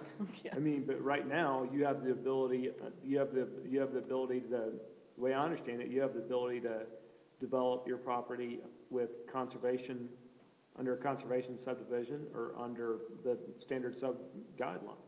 Right, but if you change this to go to that requirement of only conservation subdivision, and then it means that we'd like to go to LDR, where that does not apply, would you just say, yeah? Well, to be clear on the way it works, I mean, I guess it would depend on the case. So, like Cheryl said, there's no way to really answer that right now, but let's say, Okay, let's use the case of our property on the north side of the road. Good dirt, flat, no slopes. Okay, so say we want to do that on conventional, but it's in residential setting. what's the, I mean, it's hard to have a I don't hearing on a think- hypothetical. Yeah, I don't think it would be advisable for us to give you a hypothetical opinion about what we would do if it was presented. I'm sorry. But I was going to go one step farther. Even if we said no, do you still go to the council? Because the planning commission isn't the one that actually makes that decision. So you actually have another way to look at that as well. I'm just really sensitive anytime, whether we hear a zoning case or whether we're making regulations, anytime we're taking a right away from someone, anytime that they can do more and we're telling them that they can do less. And, you know, whether, What is the requirement now for a hypothetical flat 35 acres? they have two paths that they can go down. Yeah, they can do conventional now, right? So, but this bullet would suggest that they could only do conservation.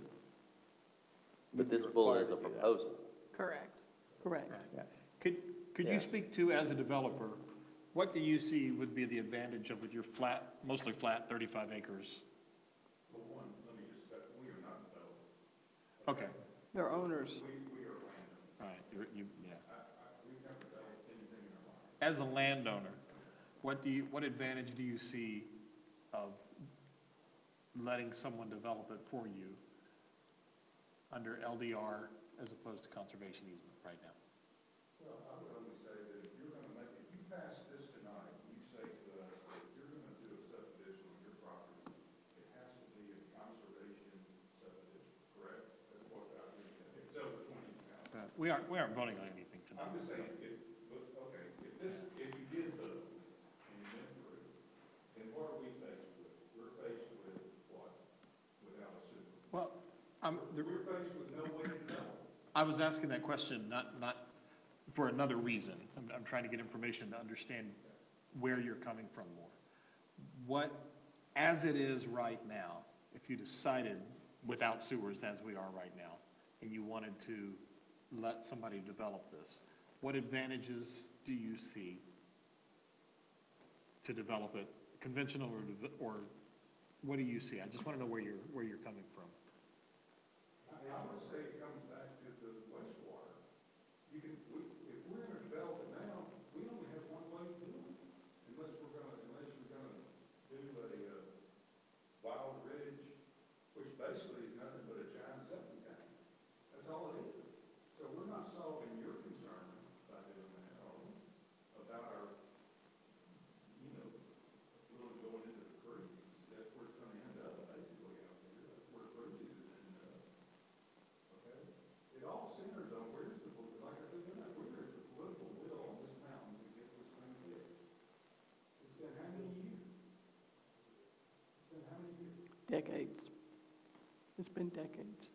Well, I think you're talking to the wrong party about getting the sewer problem fixed, but Chairman of the WTA built for Jack Cruz.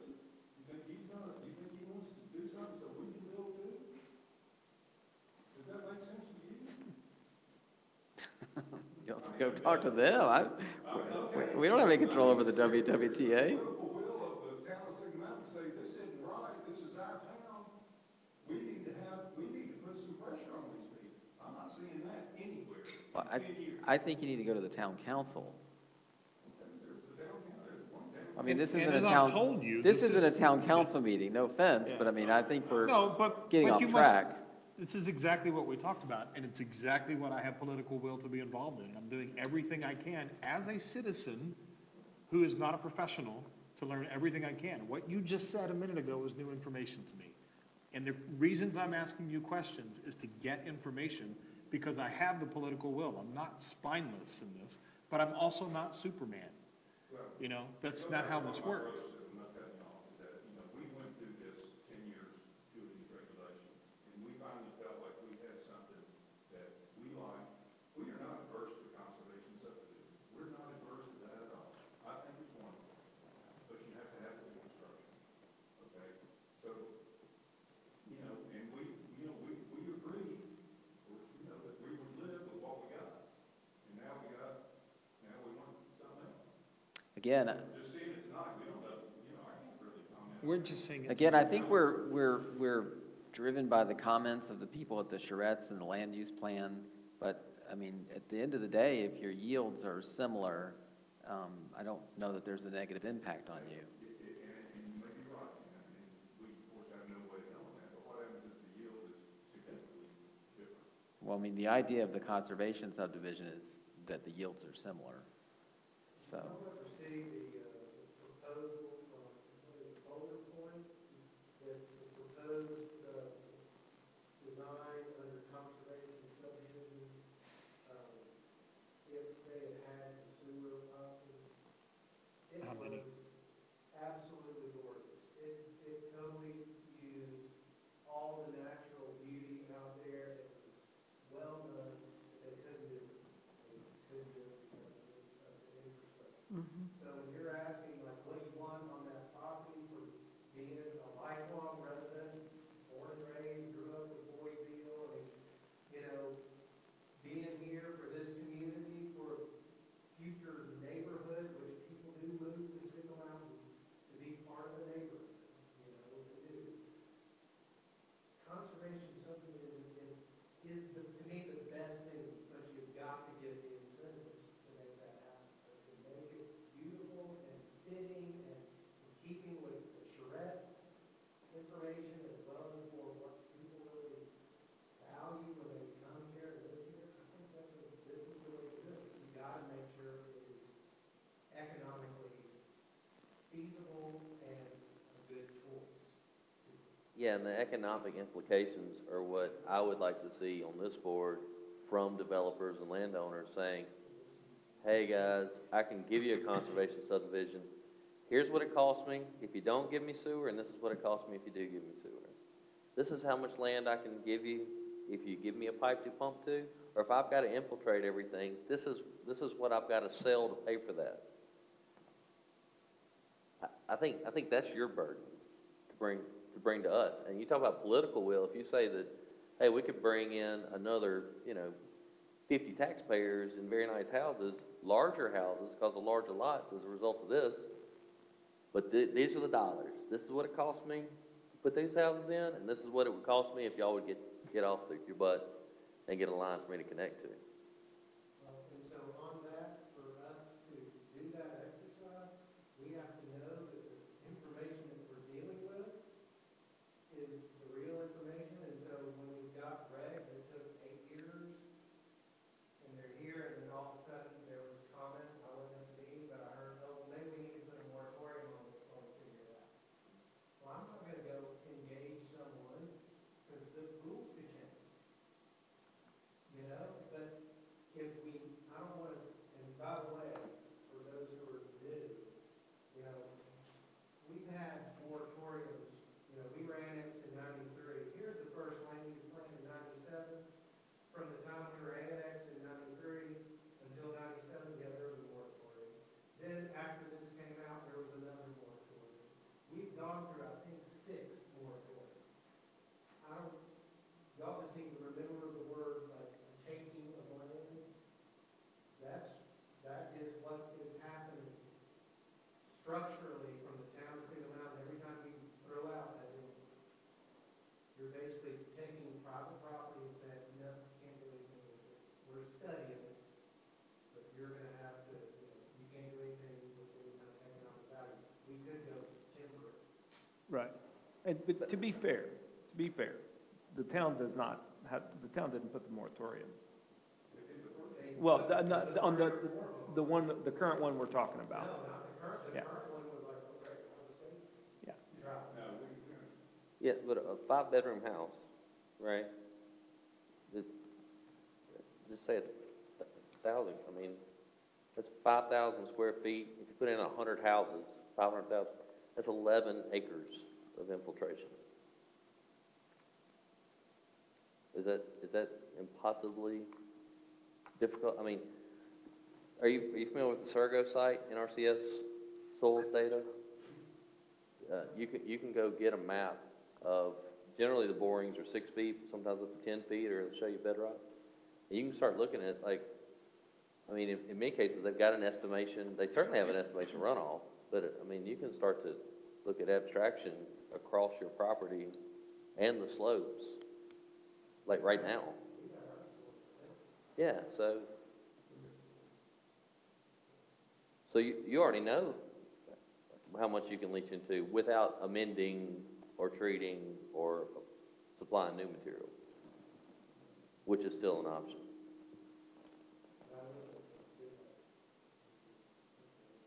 Sure. It's through the USGS. Do you guys go to WWTA meetings? Have you ever been? I'm just, we're all in this together. I mean, we're all under the same moratorium. And even if they lifted that moratorium, the WWTA dissolved today, we would have a $19 million bill of something that we needed to repair as a town on the pump system. This is not easy. It's not just about political will, it's about brain power that, we haven't come, I don't think anybody's come up with an answer. And so some of the things that have come out of this are like, maybe the entire mountaintop needs to start thinking about this together. Yeah, I don't know why these new subdivisions don't maybe think about their own wastewater treatment sites and sell it to their surrounding property owners and bill that as a utility. We've got to think out of the box, because there's not an easy answer. I agree with you. I mean, it'd be, I don't want to be the dead horse. We're happy with what we have, but, if y'all are talking about changing, we'll get geared up and we'll do what we've done for the last 18 to 23 years. but keeping in mind with what Charlie said, if changing it affects you not, as far as if it actually doesn't, if it's better for you, are you against change? Well, of course not. That's all we live with. But think about, again, the proposed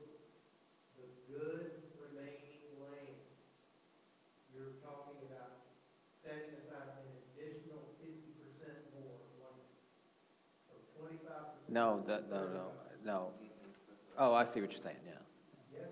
No, I thought you were talking about the 50% set aside, but yeah. No, okay. You're taking enough, you're going to someone saying it's a good buildable land, instead of 1/4 of it, we now want 1/3. Is that, would you say that's an accurate interpretation, Jennifer? Yeah, If that's there's correct. no primary conservation areas, yeah. If there's no primary conservation area? Right, that is true. Right, but does, Well, in Jennifer's defense, and rarely do I defend Jennifer, I think what in her head is, take your land on the other side of the street that has what she's calling primary conservation area. It's got some topos, it's got some stream buffers, and it has all of that. What she's saying is you can count all that towards your number, where currently that doesn't exist. So, yeah, so, and that's where my mind is, you've got to have, and so, you guys could have one subdivisions on both sides of the road and literally use all of that stuff to your benefit. And that's where in my mind, you really have to study it before you know it's going to work or not. Because the first time I read it, I had the exact same reaction as you. And then as I sit here and think about it, I was like, well, and now I'm agreeing with Charlie. It doesn't happen very often. It could be a win-win. It really could, but I mean, right now it's just conversation. I mean, until you really, it's going to take a lot of, just for one vote, it would take a lot of work to be able to support that because, you really don't know. And if you do have a tabletop piece of property, it doesn't work for that. So. We would be totally open and interested and engaged in trying to study that. Because I know, I see that, it's good. I think your suggestion it took me a little while to understand it. I don't know, but it has some merit for sure. Well, and maybe I should have said this at the beginning, but, I've been listening to, for almost the past 3 years, to comments made at the Planning Commission meeting, comments made as part of different developments, the input we've gotten from the public. And the purpose of this memo that I wrote is to say, these are the things that I've heard that are missing from the regulations. If you wanted to change them, this is what it might look like. I think this is a foundation. I would never anticipate that all these things are going to occur, but I think it's just a ground floor, some comments of things that you could do. And I think early on tonight, I was thinking along those same lines, when you just say, this is her proposal, it is, that's not an actual, description of what we're dealing with. This is simply here's some things that have been brought up, these may be ways to approach that, not a proposal in terms of, here's what I think we ought to do. Correct. By any means. Well, we didn't hear criticizing. Okay. Oh, please don't criticize me. I don't know what we could do without it. All right. We're going to be gone again. I think you will. So- But we did just want to begin the conversation. And if there are going to be changes, we want your input. What do you think? We can tell you we have nothing imminent.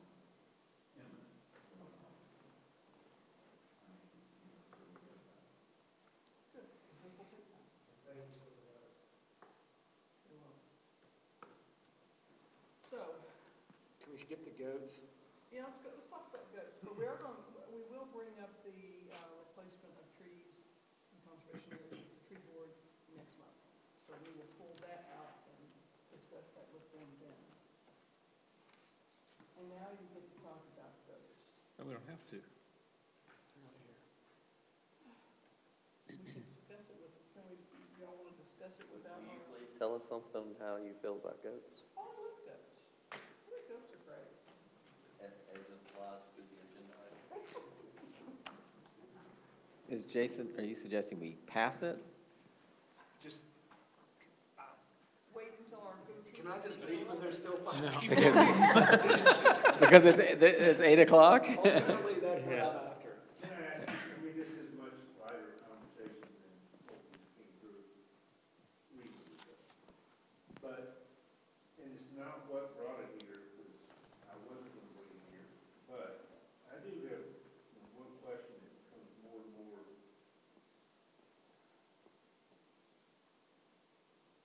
I don't even know the word, nagging.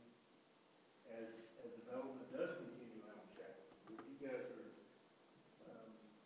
residential estate, and I think the notion of residential estate was that large tracts of land were going to develop as large tracts of land with state type of, that's not what's happened.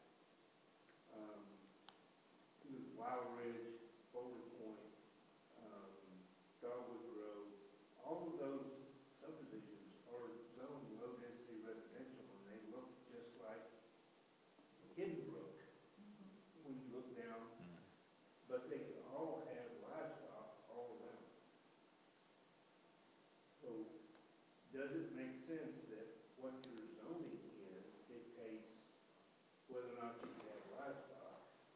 Or does it make more sense that you have a large enough tract of land to support it, then what difference does it make? If you look at Creekshire, large tract of land, as I would be looking at it to the left, residential estate. All the people on that side of Creekshire can have livestock right behind their houses. Across the street, large tract of land, that's LDO. So the people on that side of the street could not have livestock behind them. Exact same scenario, big piece of land behind all those houses, but one could, one couldn't. 6%. Pardon? That's why you pay a realtor 6%, tell you that stuff. Because I can't figure out what else you pay. So, that, I mean, that's, right now, livestock restricted to residential estate if you have 3 acres. What about if you're not residential estate and you have 5 acres, 4 acres?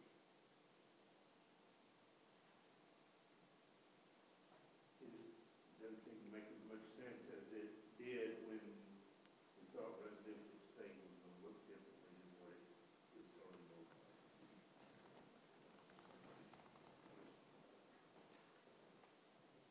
I mean, does anyone in the town at this point legally raise chickens or have chickens? Have chickens? I know a lot of them have chickens, but they haven't let anybody here know that they do. No, there's a few. We have quite a few from, Have we at this point? Okay. and we have very few complaints. Good. And as I recall with the chickens, I'm trying to look back and real quick, once again, permission of adjoining neighbors, is that not part of it? Only, you have to have a 25-foot setback from your coop, Mhm. unless your neighbor says it's okay for the close. That's what I was thinking. That's it. So we have chickens. We could have those.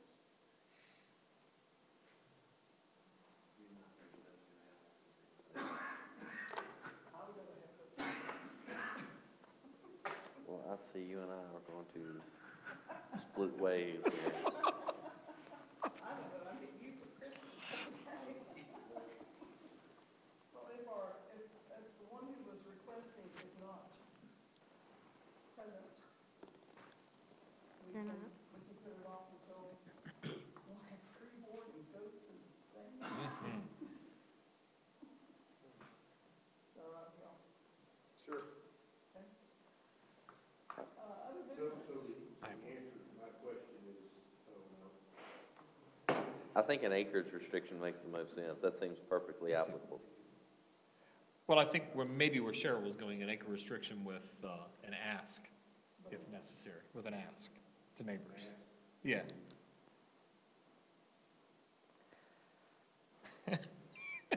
I hate goats. You do. Yeah, I see where you're going.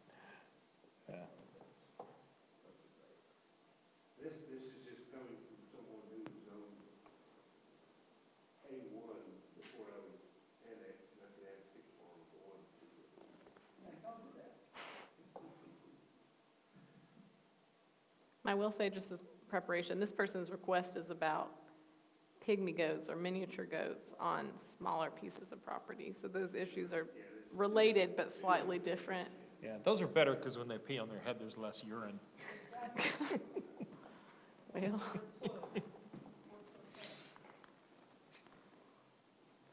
Okay, those of you who were not, I covered them, we mixed everything up.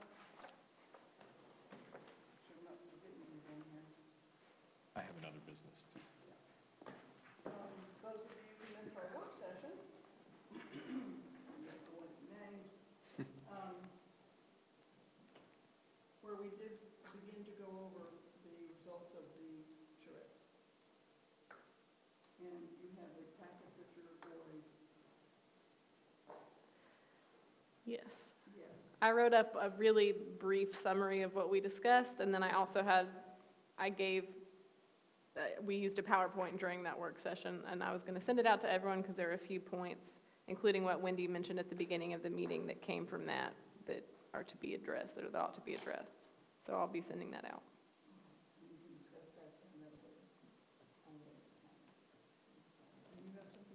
Yeah, mine was just quick, and it's going to come up at the council meeting. We had a lot of back and forth in the 12 to 9 months in the changing the ordinance change to the zoning ordinance when we had that long discussion. And the recommendation from Phil changed it from 12 months before you could come back before the council to 9 months before you come back. Do you guys remember that? We kind of talked about that. I wasn't there, but I was curious why that change was made. Well, I didn't remember us actually doing it, and then when it came to the work session, it was 9. And so I wrote Jennifer and asked Jennifer, and I asked Boyd separately, and they both remembered it differently than me, which can happen. But I don't remember us deciding for it to change. It was changed.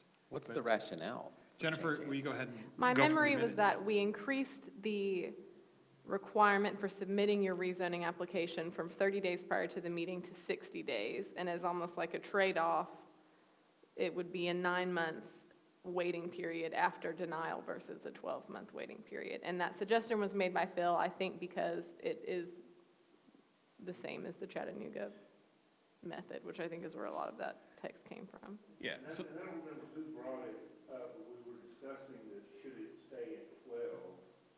And then ultimately, when the 30-day application period and 60 days was agreed upon, then the question was, well, if we do that, are we good with staying with 9 months as written? So that's my recollection. All it's doing is just keeping an applicant from reapplying, and shooting for different kinds of zoning. 9 months or 12 months, it doesn't really matter. If we back it down to 30 days, Yeah, then you get it.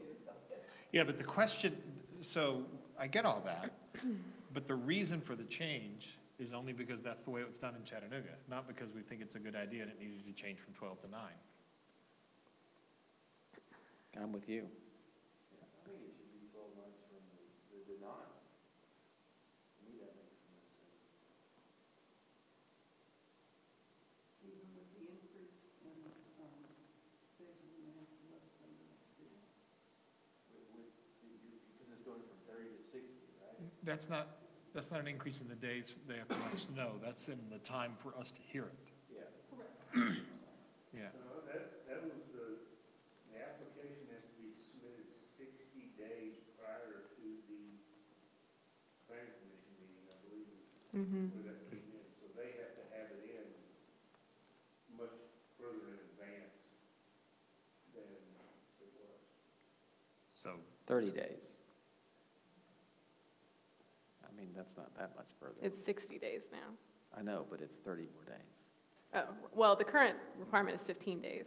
Okay, so it's yeah. 45 more days. So the reason I brought this up is I'm thinking about suggesting that we change the wording in that at the council meeting, and then if, as it happens often, is what did the council say, what did the planning commission say? And I wanted to find out what the planning commission said.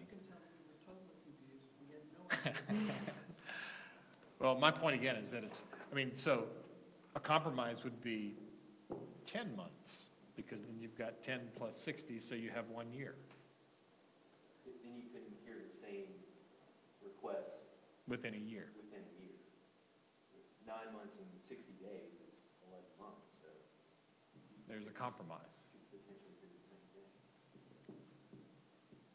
If you want to change it, that's fine. Well, I don't We know. talked about, you know, how much time between first reading and second reading, how much time we have to look at it, how much time do we get it prior to even thinking about it? And all of that time period on the initial vetting extended, notice extended. And so it was presented to us as 9 as the change. That's what was up on the screen. Yes. I think it's currently 12, Yes. but it was changed to 9 for whatever reason, because Chattanooga does it. I don't care. But we increased all the vetting and the notice to make sure we adequately can look at it. And if they have a new application, they want to change it, that vetting process happens again. And so that's how I remember staying 9, and I don't have a problem with it staying 9. I would move it to 10. I mean, I missed the work session, maybe I don't have a right to say that. You can come to the council meeting. Okay. Yeah, I don't think I'm asking for a vote. I don't think that's what we would do. I think the answer to the question, when it comes up, that there are different opinions on the planning commission. Yeah. Your recommendation to council is what it is.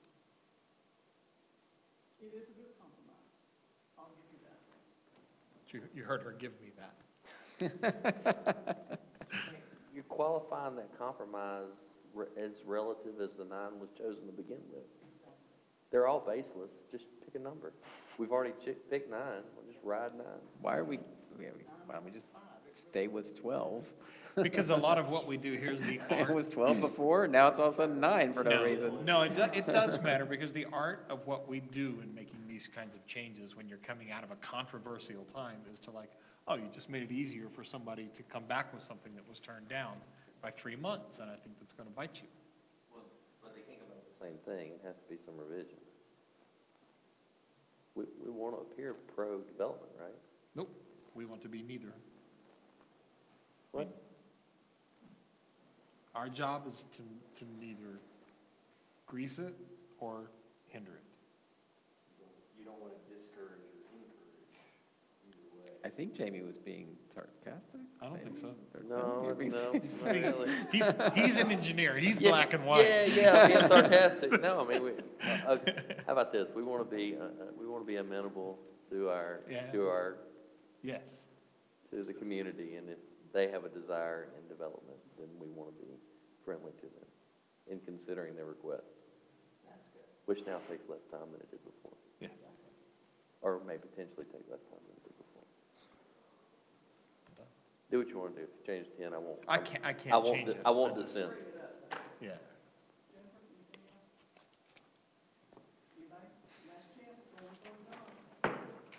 Goats, let's talk about goats. Is this like a permanent new thing, these things, or is this like a?